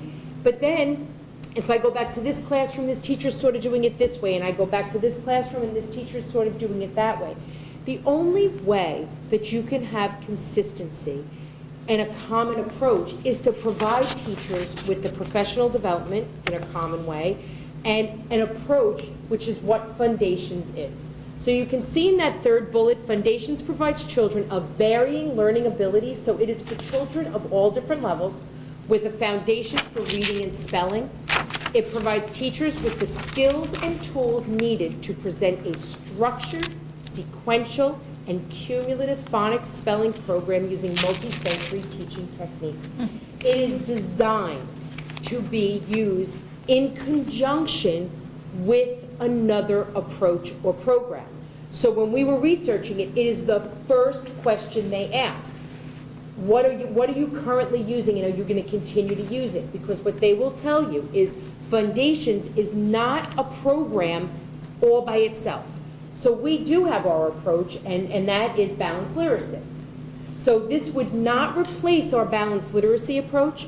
This would not replace any of the work that we've done and that we've aligned for Common Core, and the work that we've done for the alignment of K1, 2, and 3 Common Core and above. But what this will do is it will give us the same instruction and the same type of instruction. What happens right now is the kids go into from K to 1 or 1 to 2, and the teachers have all kids with all different experiences. We need to level that playing field. And Foundations is used in school districts all over New York, all over the country. They are used, and the greatest value of it for us, I think, is going to be is our literacy specialists are all trained in it. They have varying levels of expertise, but some at the highest level of expertise that you can have. And it's called a double dose. And what a double dose means is that I'm getting this instruction in my classroom, and now when I go out and I'm working with the intervention teacher, this reading and literacy specialist, that teacher is literally teaching me in the same way as my classroom teacher. So I literally am getting a double dose of instruction. And that's what the research shows, that kids who struggle really need this at the highest level, and we're not providing it. And we would anticipate that over time, what we'll see is a reduction in our numbers of kids needing academic intervention. So this would be used with the reading teachers and the teachers? Exactly. And our reading teachers are currently using it. So that's created because they've been trained and they're skilled, and it's really such a solid approach to teaching the kids. But the problem is there's a disconnect. There's a disconnect between what's going on in the classroom. So some of our special ed teachers in our co-teach classrooms, they've been trained as well. So some of the kids are actually able to get it in their classroom. But you need all teachers on the same page. It can't just be this teacher, this teacher, this teacher, this, everybody. And the subsequent year teacher needs to know, this is the instruction all of these children received, this is what I'm going to do. And so it has to be, that word structured is really important. It's 30 minutes a day. And again, it is a supplement, or it works in concert with the existing ELA program. Is it a one-time fee or is it an annual fee? It is what you're seeing there is a combination. Have that breakdown somewhere. What you're seeing there is a combination of the PD is built in. $10,000 is PD and $16,112 is for workbooks. And that would be a recurring, No. Yeah, let me just be Well, clear. workbooks would In be- the initial year is Yeah. 16,000 because it's also the teacher materials. So the recurring cost, I do have the recurring cost, and that's a consumable, which, I mean, we have that with almost everything we do. There are some consumables. Workbooks and the like, Workbooks. right. So, but for the first year, that 10,000, Bev, is that what you said for the PD? Yeah. Sorry, I'm just, didn't quite understand this. This is for every kindergarten and first grade student, or only the quote-unquote struggling All ones? students. No. All? All. Okay. And right now, none of them, we don't use this at all? No. We use it, right now, our intervention, our reading specialists are using it. Oh, they're reading, okay. Yes, and some of our But not for, special not for the regular class, but when No, they're pulled out for their It's the special? pull-out, right, Okay. for the most part, Right, and this would, yeah. It's a missing piece for us. It's definitely been a missing piece. and the main benefit is to provide a more consistent across time and across everything instruction, especially to help the struggling. It's not only to help struggling, it's an early literacy program. It is designed for all 5-year-olds. But the students who would benefit from it will get that double dose because the students who are Right. struggling, because they're going to also have it with the literacy specialist. But they're the ones who are likely to be, whose achievement is likely to change from I'm this. going to say that I think program. all kids' achievement is actually going to change. Really? Randy or Meg. or All anybody, nodding I mean, yes, the whole Well, row. that's useful, I think that's very useful information. Yeah. And you may remember from one of, I know that you've been subjected to a lot of presentations, but the presentation that we did about the Common Core. That was too long ago. Many, many weeks ago. Oh, is that what you? We talked about Core, yeah. foundational skills, and this is, it's an important piece, because this is really providing our students with a solid understanding of the building blocks of reading. And so one of the things that Raymond is also suggesting is that what we anticipate happening is that Yeah. we'll see that Would have to say. when kids get into first grade, we'll have more students reading and not requiring those academic intervention services, because that's what a lot of the literacy specialists are doing with those students, is they're shoring up the foundational skills so that the students can become readers independently. And so by having this one consistent approach, it'll help everyone in class get to a solid foundation. This was all of our literature perspectives of using an approach that has higher level of training called the Wilson approach. And Wilson is the foundation and that classroom approach to build the foundation for all kids. But it's a multi-sensory approach. It's got a tremendous amount of research behind it in terms of the ability to help to support students in learning to read. So this will, as you said, reduce the number of students that are sort of falling over the edge, as well as supporting all the students, and also hopefully reduce our number of students who ultimately need either AIS or special education services down the line. Talk about the costs are also a big savings. Yeah. Right. Right. And the consistency, I think, is really the key piece here, because that way, every kindergarten, when they go to first grade, will have the same experience. So as they get mixed and move into first grade, and their first grade teacher is teaching the lesson, they're going to be using the same vocabulary, they'll have the same background knowledge. And there won't be this sort of lag time, trying to understand what the teacher is talking about. Oh, and the teacher last year called it something different. So I think that consistency is important. Some of the expenses here, the durables versus the. That's what I said. So some of them, right, some of the pieces we're going to keep. So of the 26,000, part of it is because we need all the beginning stuff, the teacher materials. Moving forward, we'll only do the consumables. Any other questions about that? I'm sorry. No. Okay. Okay. And I'm just going to go over just a few items here.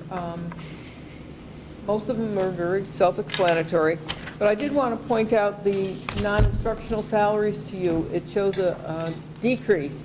And if you'll remember correctly, when I presented the buildings and grounds, We said that there was a significant increase in buildings and grounds due to the security company that we hired, and that the decrease would be reflected in another code. This is the code. Because last year, when we were initially proposing security, we were going to use our monitors, and that's where the money was budgeted for it. So I wanted to point that out to you, and also do not believe that 19.75 people are earning that amount of money. It also includes all of the hourly monitors, because they don't have FTEs, but they're included in there. Next would be the salaries. They're not getting, the middle one is not 11.75%. You'll notice that, and I added a column there to show the positions that we budgeted last year and the changes to date in current. So you'll notice, like in the K3, we're up a 0.17. In the 4-6, we're up about 1.5. But in 7-12, we're down. The net effect is an increase in about a 0.5. If you added both of those columns together, it's about a 0.5 increase. But they shift throughout the year. Teachers that were 60-40 now maybe 40-60, and it's just recoding as to where they're teaching and instruction. Also, too, there's other changes, lane changes, health insurance waivers are in there. So there's a lot that's encompassed in there, not just salaries. Then another one I thought I'd bring to your attention is textbooks. There's an increase in there, and most of that increase is due to the new program that Raina was just discussing. But I also wanted to point out that textbook aid is a direct offset on this line, that the state of New York gives us $58.25 per student for textbooks, and that is for parochial schools as well as our public schools. We have to provide books for the parochial students also. And that figures in there. And we get that no matter what we spend? No, you have to expend at least that amount of money. Okay. How much total money is that, do you know? roughly? Based on an estimated enrollment, we would be getting back about $115,335. Oh. So it's a very, very large part of it. right? Yes. Okay. Two questions. Under other expenses on the 400 code, it's blank and estimated to spend. I just wondered why. Is that just an error? That's just an error. Oh, okay. Sorry. So we have We were spent working on something. this during the break. Yeah, no, that's So, fine. I was just yeah. wondering why we didn't spend anything there. Yeah, no. So it's classified. I would say it would probably be. On the sheet I have, there's a number, but It's going to be comparable to what the budget. Okay, for that. okay, so it's close to budget, And okay. it puts correctly, you think, the 15,238,000? Probably, right? I can't Yeah. add that off the top of my You head. can't add those numbers up in your head right now. No. And then my other question is, just out of curiosity, under occupational education, I don't remember ever seeing that broken out. Why is that broken out separately than other instructional that's- salaries? That's broken out every year because it's industrial arts, and that's the way it has to be coded by the state of New York. OCC. Okay. Can I just ask one sort of reasonably global question with regard to instruction? In years past, we've had discussion about class sizes and sections. We didn't do that this year, which is fine. But if I recall, we added another section in kindergarten a couple of years ago when we had that big bubble up to 140 some odd kids. Sections. Right, yeah, and now we're kind of been hovering around back in the 120s again. Has there been any consideration within the administration to consider cutting a section? Well, that particular teacher essentially, not the individual, but that FTE then travels with that cohort of children. Right. So when this. And they're first graders added now, when they're right? in kindergarten. Right. That's well, right. then there was Randy reorganized to move them to first grade and then the second grade. So we actually are monitoring our enrollment very closely. What hurt us with the enrollment was that we had 2 snow days during our kindergarten enrollment period. So when we were looking at our projections and the kids accelerating, we still kind of have an open-ended piece on kindergarten to make our comparisons to where we've been over the past few years. But we're, with the number of students that have enrolled in kindergarten already, plus the names that they have, people that are scheduling appointments to come in, we're within 2 or 3 of where we've been the last 2 years for kindergarten. And then we need to say that then delivers us a range of 144 to 128 kids, those same numbers. So it's pure speculation to see where we're going to come in.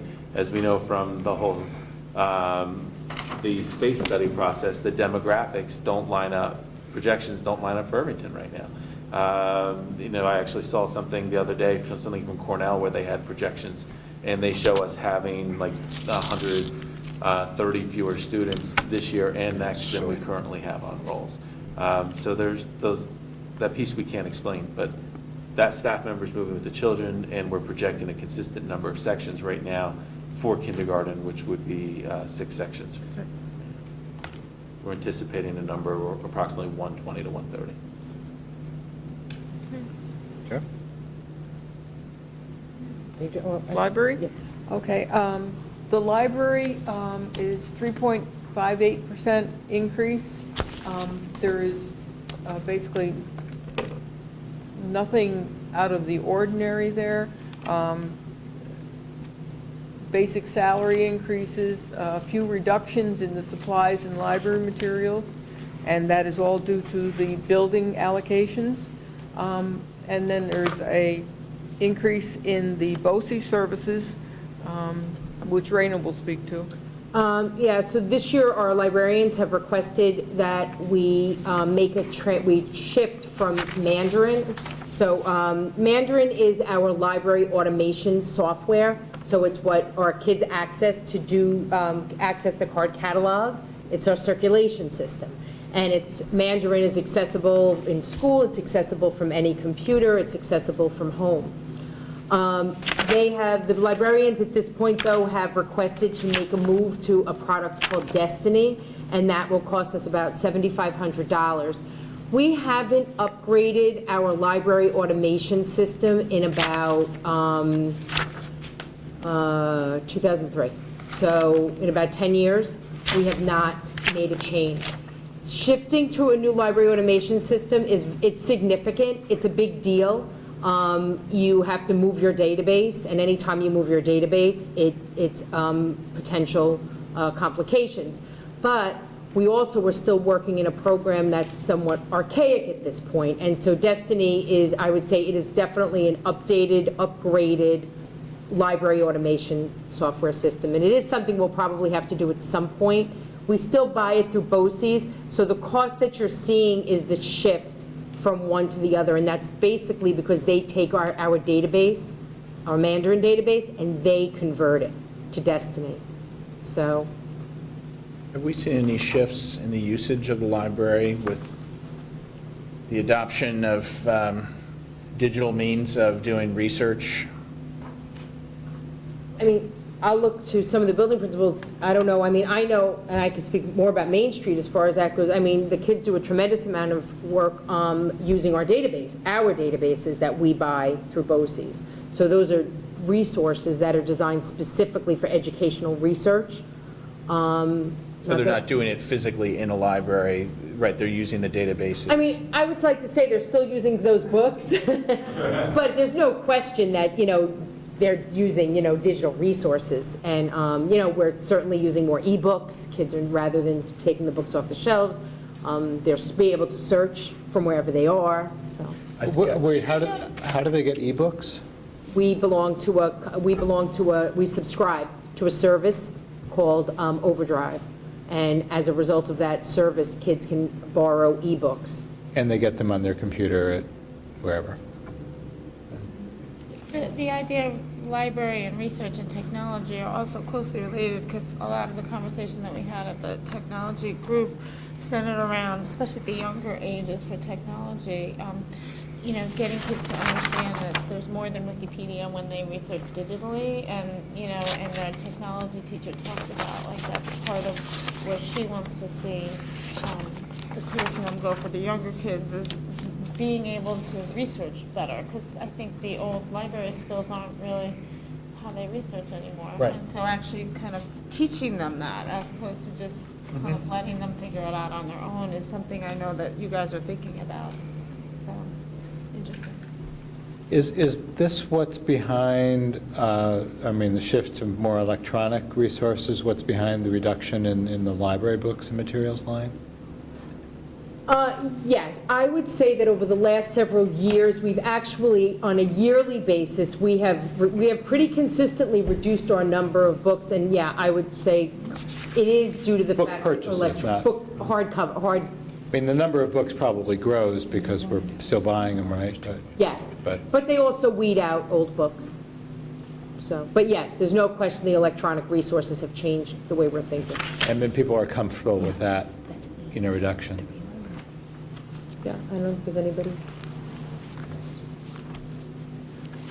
Instructional technology, so this is a little bit of a tricky change. The result of the new initiatives is that we are also being faced with changes in technology and changes the way life is working. So as you know, we have some iPads in district. We have a group of iPads at Dow's Lane, but we also have many students, special education students, who are using iPads. And we started very, I would say, innocently and just buying apps, and it's a very complicated process for school districts to buy apps, where you have to buy this $100 gift card. It's such a convoluted system. So initially, when we were buying our apps, we would buy an app for $3.99, and because we were buying it as a school district, it, in essence, could be distributed into all the iPads. But the apps don't work that way. They are licensed as if software would be licensed. So when we buy a particular product and we buy 30 licenses of it. So some of where we are right now, and this is an evolution, by the way, this isn't just an Irvington evolution, this is a technology evolution of how do you buy apps, and how do you pay for apps, and how do you distribute them, and how do you monitor if you download an app and then you don't use that app, or it turned out that app wasn't so great. And I think for some people, you think of an app, it's 99 cents, it's $2.99. So this is a big shift in thinking. So for us, where we are right now is we need to realign our practices for purchasing apps.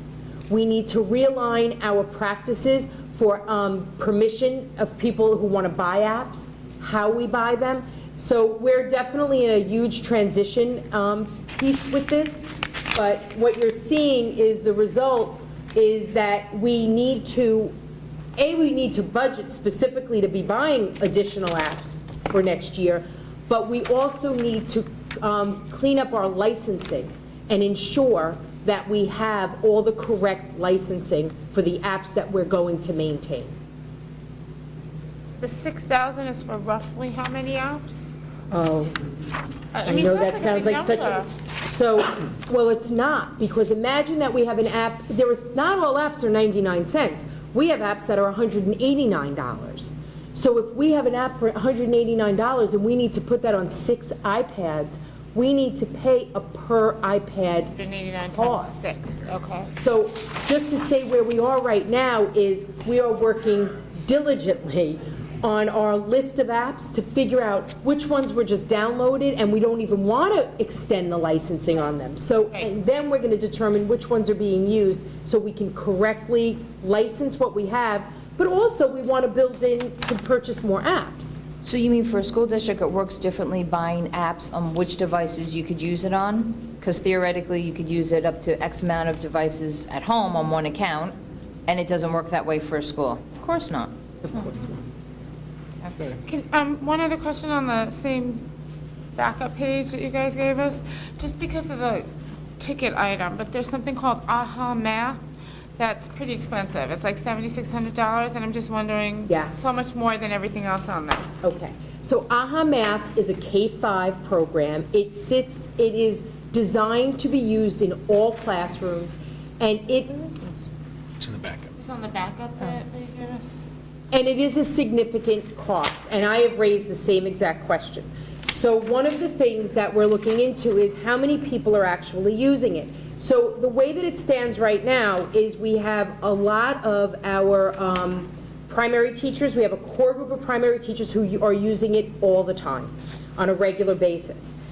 I will say the biggest change for us in using AHA, I think will be in increasing the use of AHA Math, is Christine Rosner. Part of the way the system works, you actually load all the kids in, and then the teacher can give Raina this this activity to work on, and they could give Gail this activity, so the teacher can completely differentiate their instruction. So it's expensive because it's very comprehensive. We are looking at our use, we're monitoring our use. I think we do need a program like that to support math. Whether it's going to be AHA, we're going to have to make a decision. It's a really high-quality product, and it's Common Core aligned. You can search by a standard. So through our RTI process, if a teacher sees that a student needs a certain type of skill development, they could actually go in and the student logs on, and the activities the teacher gives them to use are on their screen. So who would be the point person? Because it sounds like it's a good thing, but we got to figure out how to better utilize it. Yes. Who would be the point person? So it's Christine. So Christine Rosner and Pam Mosenthal brought that product to us, and they coordinated, years ago now, 5 years ago, coordinated professional development. Christina will create activities for teachers and send it to them. So now with Christine in this new position, she and I have already had a conversation about how do we utilize AHA Math, because if we can't really maximize our use, it's not a good choice for us. We need to rethink what we're doing.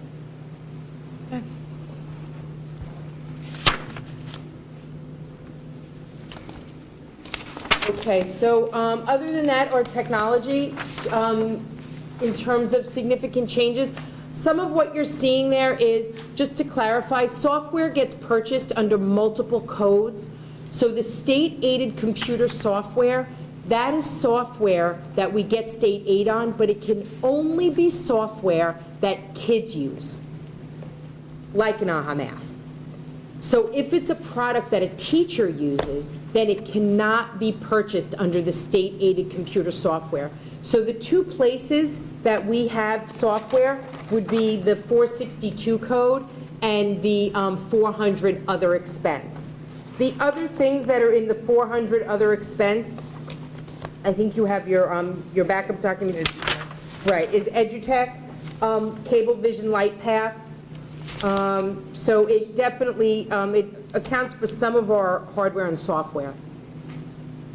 The increase, I think, because I talked about earlier, was EduTech.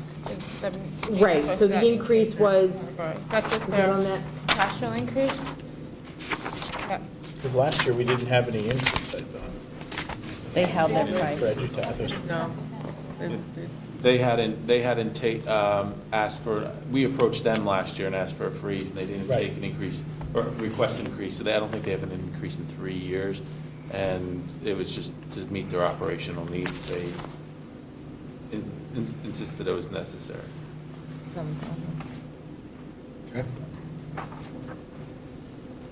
Guidance, so what we'd like to point out, and certainly we've all had this conversation about guidance and where we've been, and one of the areas for growth for us is providing more professional development for our guidance counselors, and including our guidance chair.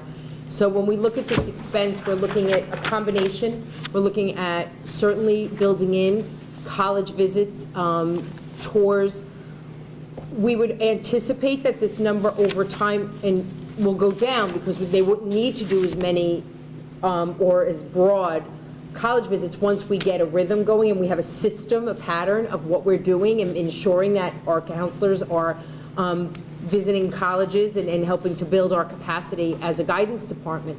So in looking at this, we're looking for a couple of different pieces. One is definitely the college visit, but guidance counselors, like teachers, they need professional development. They are in place, they are there to support the social, emotional, the academic growth of kids. And we need to ensure that we're providing that type of training for our guidance counselors, just like we would in other settings. Certainly our guidance counselors at the middle school over the years have gone to different conferences, and we want to ensure that all our guidance counselors are going to conferences and that they're all participating in learning opportunities with each other as well as with other guidance counselors from other areas. So that expense includes that. It also builds in, and I guess it didn't get broken out that way, but it also includes some dollars for marketing and increasing our marketing materials, our school profile, and possibly hosting some sort of college fair. So we see it as an overall growth for the department when we look Can we at it. see a breakout? I mean, it's a small amount of money for all these things that you just mentioned. Say that again, For Robin? all the things you just mentioned, Right. it seems like a very small amount of money, $6,300.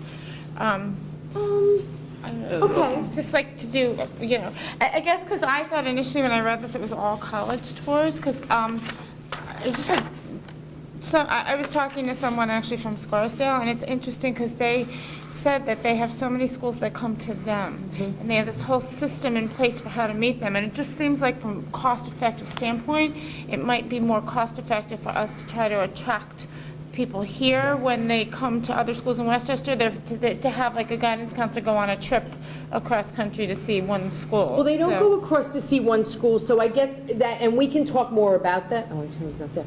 We can talk more about that, but they don't go to see one school. So the way the college visit works is, it works in two ways. Sometimes, if you can get in, it's completely paid for, and we pay absolutely nothing.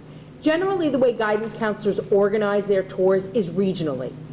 And they go, and they would never just go and visit one school. They actually, what we will do is we will sit with the guidance department and we will actually look at regionally, where do we want to expand? What are the schools that we think we know? But as much as it's good to bring people in here, I will also say, from working with, and I have some close colleagues who have been guidance counselors or guidance chefs, some of it is also knowing how a place looks, how a place feels. And when you say to a student, this is the type of place, you don't always get that when somebody's come in to just meet with you. So I think what we want to do is exactly what you said, Robin. We want to have like a three-pronged approach. We want to be bringing in more here. We want to build a system here. But right now, we also want to get our guidance counselors out, and we want to get them knowing and understanding the different areas, the regions, as well as specific schools. Will part of this be, I mean, it seems to me a key aspect of the college process is our guidance counselors getting to know their counterparts in the admissions offices, not how the campus looks or how it feels, but just knowing the people and establishing relationships with them, which it sounds like somebody's going to have to do, one way or another, somebody's going to have to visit to make that happen. Yes, so when they go on these but visits, it's that's not- exactly what they're doing. It seems to me it's not really a tour so much that's important, and that might even be a waste of time relative. But no, but I think that's who they meet with when they're there. Right, That's who's that's gonna what they give you the tours. do. Right, and then It's not like a tour like a parent would go on a tour Right. with their child. It's geared, they're designed for guidance counselors, so you actually go so- on some of them, and that's what they're inviting counselors to come in for the specific purpose. The other thing that we've talked about over I feel like come up a couple times is when you talk about professional development, I mean, one of the areas I would actually be really interested to explore would be kind of recommendation writing, because it seems like, you know, it's just so important, the guidance counselor's recommendations for the students, and that's a direct link to the success of the students Absolutely. in terms of acceptances, and I was thinking that if we have money, it might be a worthwhile. Absolutely. Yeah.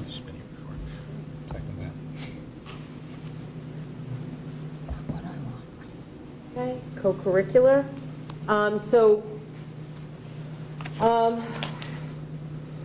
Over the last many years at this point, I would say when I got to Main Street School, the club budget was about $21,000. It got reduced and reduced and reduced. It is now $12,000.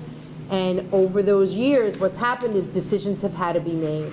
So I think maybe you've been part of some conversations over this year, and I believe maybe even last, where the school play at Main Street School has become a problem in that it's where we can't fund it. We can't fund it out of the regular co-curricular. It used to be part of it, with some funding from PTSA. And so what's happened is we've gotten funding from IEF, and we've gotten some funding from PTSA. But I think as a school district, we really value the performing arts. I think we have a fabulous program at the middle school or with the play. We know we have a fabulous program at our high school for our play. And I can't tell you over the years how many parents, or when I'll see one of the plays at the upper grades, those are the kids who we watched on that stage in 4th and 5th grade who found themselves, and parents who would say, you know, it changed my kid's life. Being in that play changed my kid's life. It gave my kid a direction in middle school and high school. So the fact that we keep sort of throwing this around and we can't seem to get it in a certain place where it's consistent and we can count on it, I think this year, when Chris and I talked, we said maybe it should really be back in the budget or part of the budget so that it's not a negotiation on an every year basis. So that's what this request is. It's run every year, though. We've been able to work with our fabulous partners and. But I think they were, I think PTSA. with some reluctance at this point. I think, you know, the first year was my last year at Main Street. And I went to the IEF and I said, would you help us fund this? And they said yes, but it was because the budget had been cut, and I think there was a perception that somehow we were going to take it back. It wasn't, can you fund this forever?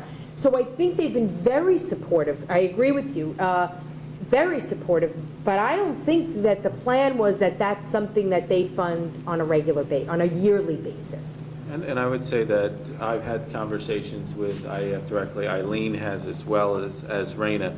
And really it was, I think, wanted to rescue an opportunity for kids. And I think the onus is back on us to try to preserve this program if we value it. So I felt very strongly about bringing this in, and actually it was one of the first things when we started talking about budget that Eileen, Raina, and I began to talk about, was that we saw priority in reintroducing this. So is this what represents what other entities have been paying for these past few years? No questions. Like, ever what is this? Not exactly. It's a combination. So for many years, PTSA paid for a portion of it. We paid, as part of our budget, part of the stipend. Right. PTSA mostly paid for like the, I want to The say supplies and the supplies and materials. Because the PTSA doesn't pay for a stipend. Exactly. Right. So we were paying the bulk of the cost, and they were helping us. Then, when it got cut from the budget, IEF actually, I guess, ultimately really picked up the funding of the stipend. Oh, so all these years, the stipend's been being paid for by the IEF and the PTSA? No, from all Oh, those just years. last year. It was budgeted, no, for 3 years. Because my last year at Main Street, which was now 3 years ago, I didn't have the budget anymore for it, and I asked IEF if they would help. I want to say. And not this year. How's it funded So this how's it year? funded this year? This year, we were able to take some money out of the club accounts and put some of that money toward it, and plus the PTSA gave some additional money toward it. But as a result, we're not running clubs. So in other words, it was a trade-off. That's why I want to just, That's the problem. right, that's the problem. So as a result, there are very few clubs now at Main Street School because, It's up to the clubs. so, It's interesting. I mean, it's, gosh, everything's great. I mean, I want to do everything, but as we're looking at everything, if there's alternative ways to pay for things, I'm not saying there is, I'm just saying, I'd like to, if something else could get funded somewhere else, then that would give another thing the opportunity to put in the budget, because I just don't think we're going to be able to pay for everything in this, on the ask list right now. So I think we're all just trying to figure out what the options are, so. Okay. Marina's doing a very good job making a case for everything. Exactly. I'm passionate about it all. Let's keep moving. Curricular, Bev. Okay. Raina's not going to make a case for this. Employee benefits. Okay, I get to make a case for 929,000, okay. What do I say? Most of this is out of our control. That's the bottom line. There's not really much to talk about. No, there's an 8% increase in the teacher's retirement rate. It's going from 16.25 to 17.53%. Approximately, I'm averaging a 10% increase in New York State employees' retirement because we have 7 months at one rate and 5 months at a different rate. For 7 months, the rate is going to be up to 21.1%, and 5 months, 20.4%. That's significant. Health insurance is going up 4.75%, but if you'll notice in the detail sheet, actually it says health insurance is going up 10%. You will notice that we are going to, Did I go one too far? yeah, Sorry. there you go. if you'll notice, we're overspending in health insurance this year, so that the budget, current budget this year is not going to cover our expenses. And a lot of that is due to the increase that we are having to pay for Medicare reimbursements. It used to be years ago that Medicare charged everybody one rate for your Medicare Part B. It was like 90 some odd dollars. Now it's geared towards your income so that it can go up to $335.70 a month. We have to reimburse the total amount to the retirees. So that has been a significant increase. Actually, it's almost doubled in the last 2 years. So I've been trying to accommodate for that, and last year I did some of it, and I thought it would cover it. It didn't cover it all, it's just because it keeps going up, and we have no idea of how much people will be charged from Medicare. It's just out of our control. Health insurance, I just thought you might find interesting that currently we cover 208 employees and 156 retirees. So we're covering on our health insurance 364 people. Okay. And Bev, all of this is contractual, right? Correct. We have contracts that say we have to provide all that, all Correct. those services to the Right. retirees and to the But the employees. scary thing about these numbers is that as we're looking at the asks, every time we're creating a position, there come with it the health and the employee benefits that will increase at some undetermined rate. So, Right, and the future Scary. retirement costs. right, as opposed to hiring, not that we're doing this, but like a consultant, it's a one-time fee, you know what you're getting. You don't have the whole load factor on top of that. So the other line items, like workers' comp, I left at $95,000 because we do now have a reserve fund that should cover it. Life insurance is remaining the same.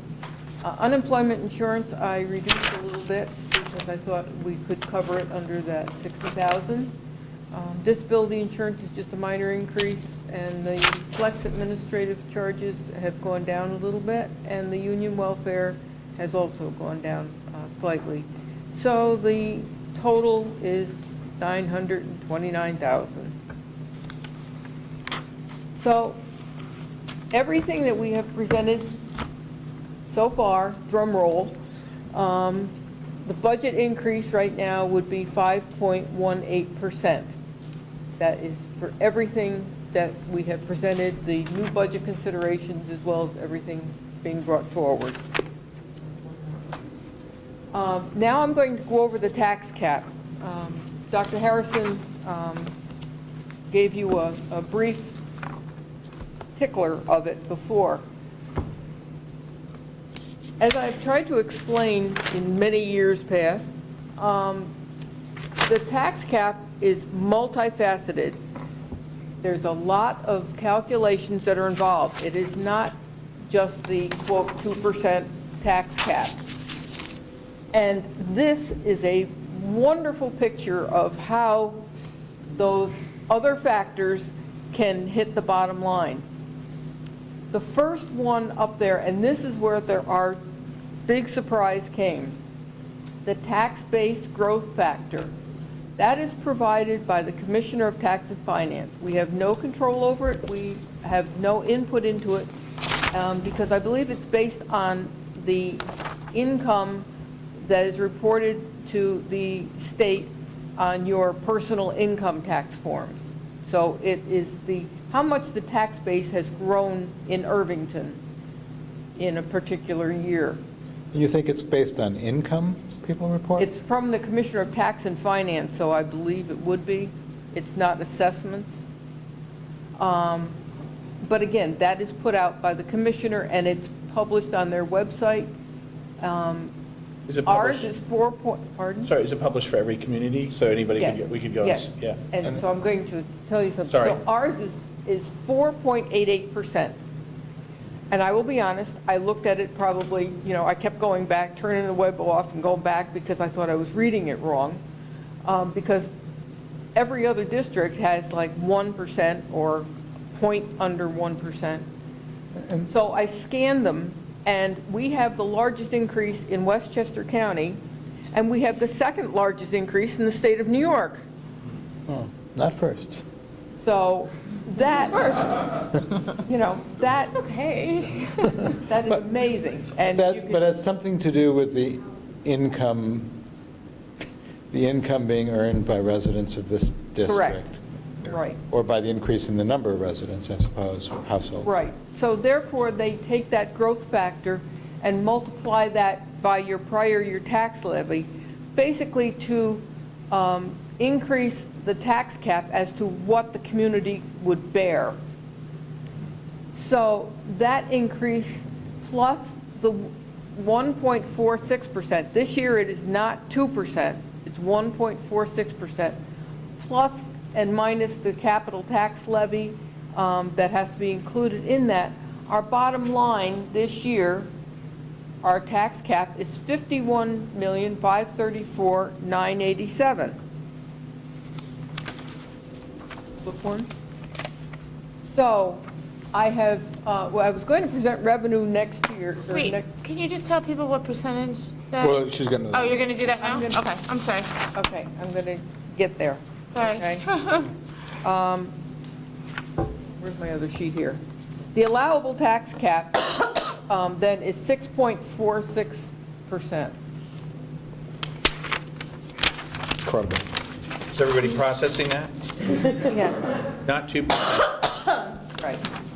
So I have done the 2014-15 revenue estimates. I won't go over, you can just go line by line, because I think you're more interested in the bottom line. The appropriated fund balance, I just rounded it to 425,000, keeping it current, because I don't think it's comfortable to raise that too much, because you have to make it up the next year. So based on our budget that we have just presented to you, minus the tax cap levy, we are under the tax cap by $791,000. Even though we have a budget-to-budget increase of 5.18%. 5.18, we're under the tax cap. However, as I just stated, the tax cap, if we were to go up to that amount, it would be a tax increase of 6.46% based on the assessments that I have now. That can change, it always changes. The budget that we have presented to you is approximately a 4.82% increase in taxes, tax rate increase. Say that again, 4.8, 4.82. Is that an increase in what, sorry? The tax rate. The tax rate. Yes. Rate But budget per- to budget, it's 5.18. Budget to budget is 5.18. You'll notice there's been an increase in the revenues by about $500,000. Right. That's taken into account. So your actual tax increase on this budget would be 4.82.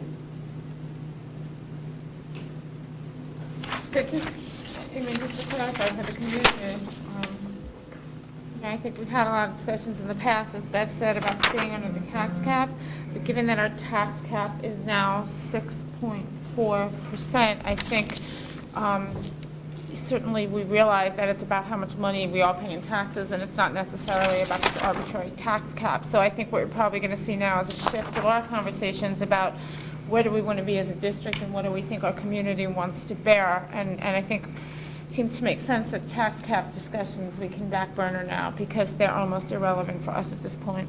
Yeah, well said. I completely agree. I think the conversation that would be helpful, rather than necessarily diving into all the different additions that we've talked about over the last 3 meetings, would be talking about where that comfortable threshold is, maybe from a percentage standpoint or a dollar standpoint. And I will work with the administrative team to look at the priorities that we have in those additions that we've discussed. And if at all possible, try to find additional efficiencies. I have to say, when we started off early on this year, we were looking to find opportunities for reductions, and there really aren't many out there. So the challenge is going to be to arrive at that comfortable level where we're going to have a healthy balance by continuing to invest in our programs and providing new opportunities or expanding opportunities for our students while finding a real responsible, comfortable tax rate for our community.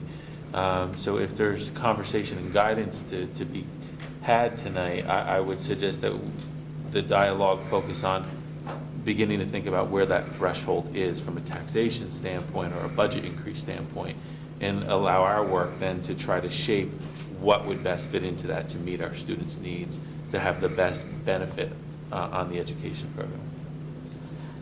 Ben, can you tell us, so for each percentage in the tax rate, how much money is that? You know, like a $500,000 increase in the budget. I'm sorry, I didn't bring that with me. Yeah, I mean, if you just get it to us, just because we always look at that, then as we're trying to figure out where we need to be, it's kind of helpful to us to understand what kind of dollars are And associated. can I hone that one little bit? Is that, I have them, you can just. in addition to that, there are non-negotiables, or things we really can't consider in the budget from the standpoint of increases.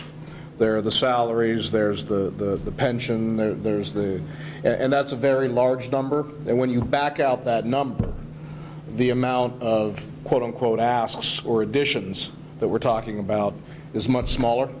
Well, how's this to say? Hold on, wait. Budget to budget, the increase is approximately 1.8 million. Is that correct? No, 2.8 million. No. 2.8 million is total, including the asks. Right. Right. So approximately, okay, let's back it out that way. Right. 2.8 million total. Yep. $500,000 is new asks. Yep. Another $500,000 are the increases to special ed, which is non-negotiable as well. So basically, budget to budget, without doing anything, it's a $1.8 million increase. Is that fair to say? Thought Not that was necessarily. more like 2.3. Didn't you say it was only 500 that Well, was I asked? backed out the $500,000 of the new special ed stuff. Wait, instead of, I mean, that's what I was going to ask for the actual number, so that we don't have to postulate on it. I mean, I'd rather see what the actual number is, because then that hones the discussions, right? Because then we're left with I don't want to keep calling them the asks, but with the things that the administration feels are necessary, or, to add into the budget. So I think that's where we need to get to, because if we're just saying, for instance, I think 4.82% is a very tenuous number to go out to the community with. And I'll give a little bit of my thing now, because I'm not going to be here. I'm traveling, out of the country next week for the meeting. It would be strange for us coming off a year where we had to go over the tax cap and get a supermajority that only passed by 17 votes, to come back the next year and actually ask for an increase in the tax rate by an amount greater than what we asked for last year, and only need one person over 50%. I think that that's going to strike people as a very strange paradigm for this district. And so to come up with a percentage, I think we have to take the budget, we have to add in the amounts that are non-negotiable and see what that percentage increase is, and then look at the delta of that percentage versus the 4.82%. Because it's not as if, I don't know if with the other costs added in, if we're already at 3%. And if we say 3%, then what sense does that make? It's a marketing thing, I guess. I mean, I think whatever is going to make everyone comfortable, because to me, it all comes down to how much money is, or everyone's taxes going up. You can look, however we think it's going to help to look at it, I think we should look at it. But ultimately, to me, it really is just, everyone wants to know how much are my taxes going up. I think you're missing my point. If you say that the percentage is 2.5% that you're comfortable with, but our fixed costs that we have to add are 3%, saying 2.5% is what you're comfortable with doesn't really matter, right? Because with a push-ahead budget, then you're necessarily asking the administration to make cuts to get down to that 2.5%, and forget all their asks. I think we're all saying the same thing, we just get there in a different way. Yeah, yeah, I mean, yeah, I mean, would I personally want to start cutting now to get to a number? No. Right. So if you want to start from where do we need to go not to cut, you know, like you said, then that's fine. But ultimately, I think it's really just about what are we going to ask? Yeah, I mean, we have to start somewhere. Yeah, no, I agree. yeah. But that's exactly it. Basically, Yeah. $2.3 million is to maintain what we have, including the $500,000 of new special ed stuff. Yes and no, maybe, but you know, you also got to look at actual, not budget to budget, because your actuals are significantly different than budgets in places. I haven't looked at it, but you want to look at budget to budget, you want to look at budget to actuals, you know, I mean, yes, but for the most part, yes, I agree. Okay. We're losing people here, but Roughly, I think, you know, all of the shrinking. budget considerations, which were about Cutting budget. 496,000, somewhere around there, about 496. And this is very rough. I think that equates to about a 0.75%. So if you took all of the budget considerations off, and I'm just using that as an example, Right. I think it would be around 4% or a little bit more than 4, like 4.05 or something, just rough. And 4% in what? Is this in the tax levy and the? Tax rate increase we're Tax- talking about, So you're saying we'll be at 4% with no additions, roughly? roughly. That high? Yeah, that's why I was trying to get to that number, because I think Last that. are only $500,000. Yeah, but, and again, our budget is about $500,000 to $600,000 more than what we actually spent.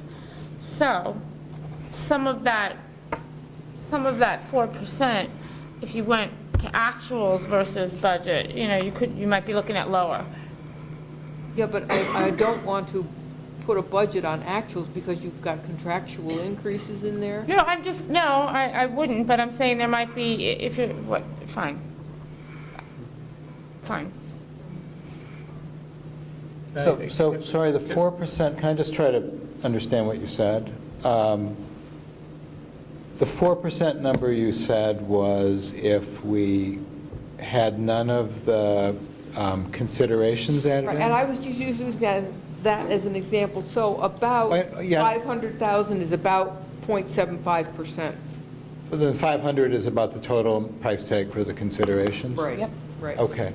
And so it's about a 4%, our baseline then is about a 4% tax rate increase before considerations, right? Is that- Approximately, yeah. Yeah, approximately. Yeah. And the tax rate increase of 4%, what kind of tax levy does that increase, does it translate into? You know? Well, Because- I had the levy there for the, you know, Yes. for the whole budget, which would have been 50,743,000. So we backed out 500,000. Right. so it's going to be somewhat lower than Yeah. By about, I just wonder in because the percentage. relationship before. Because I'm just like, I just personally like to think in terms of the tax levy rather than the tax I rate. think that's so because much harder.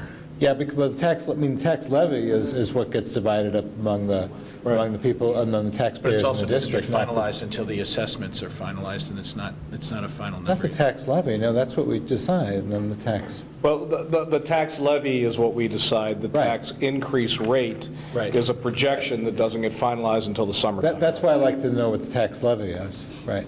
Well, this might help. I worked this up Can't hurt. today. Yeah, you're right. It's coming around, and this is taking the equalization rate that I know now, because that can change, and then the budget that's been presented tonight, and you'll notice, and I'll just read this across for an example. If a home was assessed at $250,000, this year, that house would have paid $5,667. Based on the budget that I presented, they'd pay $5,940, so it would have been an increase of $273. And last three columns are if we went to the tax cap. So, and then the bottom, this is the same spreadsheet I used last year.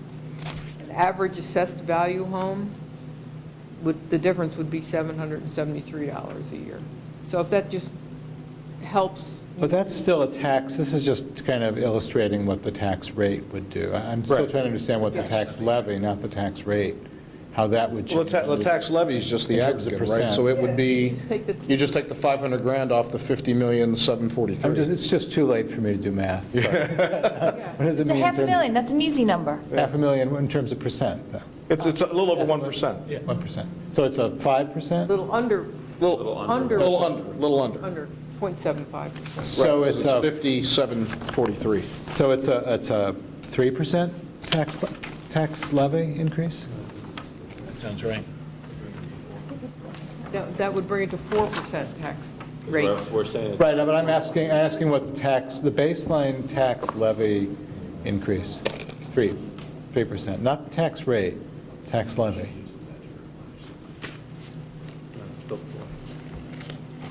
The total tax bill we're going to charge to the district is going to go up by around 3% in the baseline. Well, the difference in the levy, you could calculate it, I don't have a calculator with me, take the 5743,902, divide it over the 48,445, which was this year's levy, to get your percentage of increase.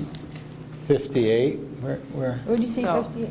See the levy, tax, third line up, tax levy needed to balance budget. Oh, yeah, 48, okay. yeah. So if you took the Right, all 50, divided into the 48, you'd have the percentage of increase on the tax levy. Can I just interrupt here for a second? I'm sorry, it's 20 of 11, we have almost no one in the audience, sorry for the three of you who are watching. We're having this discussion early in our schedule. We were not scheduled to actually have this discussion Right. until next week. Tonight, we were supposed to finalize our expenses, and we accelerated things in order to get some of this information out there. May I suggest that we noodle this over and get back to you next week? We'll be meeting again in just 7 days. I think it's a good idea. Why don't we open it now, if you don't mind, to Yeah. anybody in the community that has questions or comments? I mean, we are well ahead Yeah, of exactly. other school Yeah. districts. If you could just say your name, sir, and where you live? My name is Pat Gilmartin. I live in Barney Park.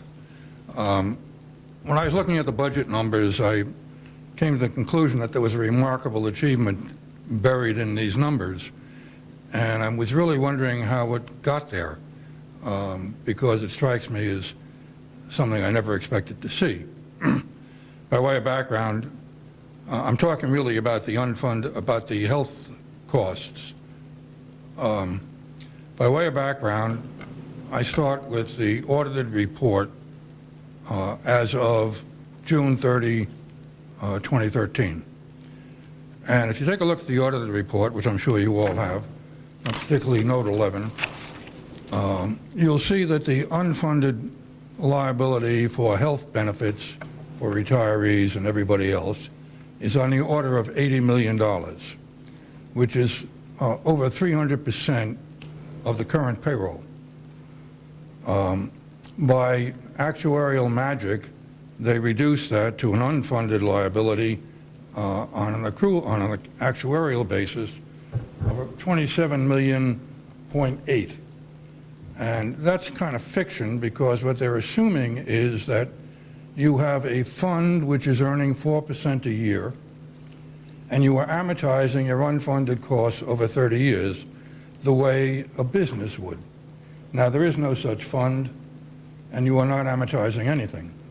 And as a result, in the 2 years from 6/30/11 to 6/30/13, the actuarial increase went from 16.8 million to 27.8 million of unfunded liabilities, which is approximately 32% a year on average. However, when I take a look at what the actual costs were last year, the audited report says that because of your pay-as-you-go, you actually laid out cash of 1.8 million, and you increased the actuarial unfunded liability by 5.7 million, So your total healthcare cost last year, year ended 6/30, was $7.6 million. When I look at the numbers on the slides, I see that it's estimated that this year they will only be 4.8 million, and next year 5.1 million. And I consider that remarkable. How did the 7.6 million of unfunded liability costs get reduced to 4.8 million? Can I answer that? Of course. I'm not going to answer it. Okay, that's an actuarial report. It's not based on actual payments. It's actuarially determined as to how much the district would need until every person that we have on staff was deceased and you had no other funding for it. So that's why it's done like that, but we're not allowed to fund it. I know that. Okay. And they do that in a manner, so their figures include amounts that are not actually paid, okay? No, I understand that, and that's why I pointed out. I think the distinction is also between... 1.8 million that was paid. I think there's also, the main distinction is what you have in those reports, I think, is an accrual basis of accounting for it, and what we're dealing with here is a pay-as-you-go current year expenses, basically a cash expenditure. They make a point that there was 1.8 million cash layout. Now, my question is, when you show the 4 million in your budget report, is that a cash layout? This is cash layout. So that compares with the 1.8 million last year. I'll explain it.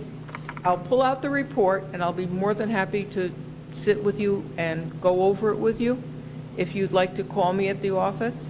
Sure. Okay? I'd be more than happy to. I'd like to know the apples to apples comparison. Sure, absolutely. Because the only thing I can go on is the audit. Right. And I think the numbers have to work. Right. And a second question, if I might. On all of your slides, you have salary, then you have estimated benefits, correct? Right. And those estimated benefits, just on a rough number, sometimes they were 40% of salary, sometimes 30, sometimes much less. How do you account in those estimated benefits for the healthcare costs? We take an average of, I use an average of 40%, and I use an average, some people have two-person coverage, some people have single, some have family. So I blend it to get an average of all of the staff. On a pay-as-you-go basis?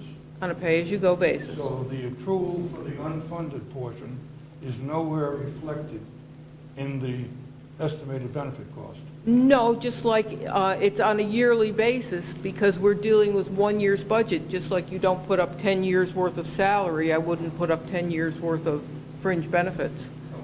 But every year, for the healthcare costs, you are essentially adding to your long-term debt, correct? Same as retirement, sure. Not same as The long-term retirement. debt is going up by a huge amount every year. And if that were a bank, you'd have, it would show in a different way in your balance sheet. Now, when you do your estimated benefits, if I'm hearing you correctly, you are not taking into account anything other than what will be paid out that year for the actual health premium. Is that correct? That's correct, because we're dealing with the 1 year budget. And so even though a person can retire at 55 and have life benefits for himself, his wife, and his dependents for life, and if he's been here, it used to be 15 years, pay nothing. Now I don't know what it is.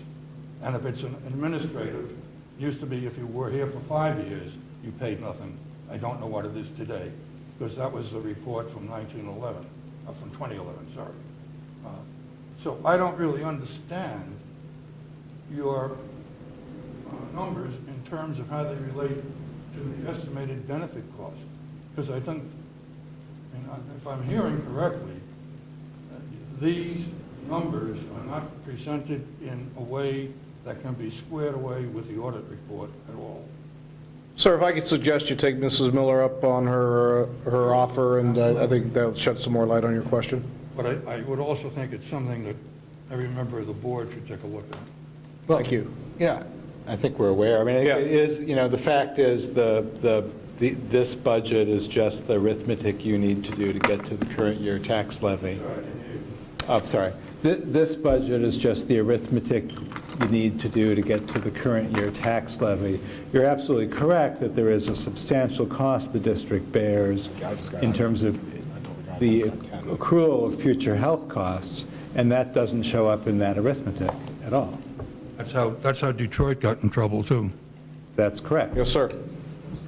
Well, Detroit also had a huge problem with retirement. We fund that through the state. I didn't mention retirement because I Right. understand that's handled totally differently. And that is funded. Anyone else in the community like to say anything? No? Okay, does anyone from the board have anything additional? Okay, our next meeting is next Tuesday, March 4th at 7:30. Here again. Can I get a motion to adjourn? And, well, before I do that, there was discussion about an executive session. I have a client thing I need to deal with, so I can't stay, and can we do this at the next meeting? Yes. Okay. Can I get a motion to adjourn? So moved.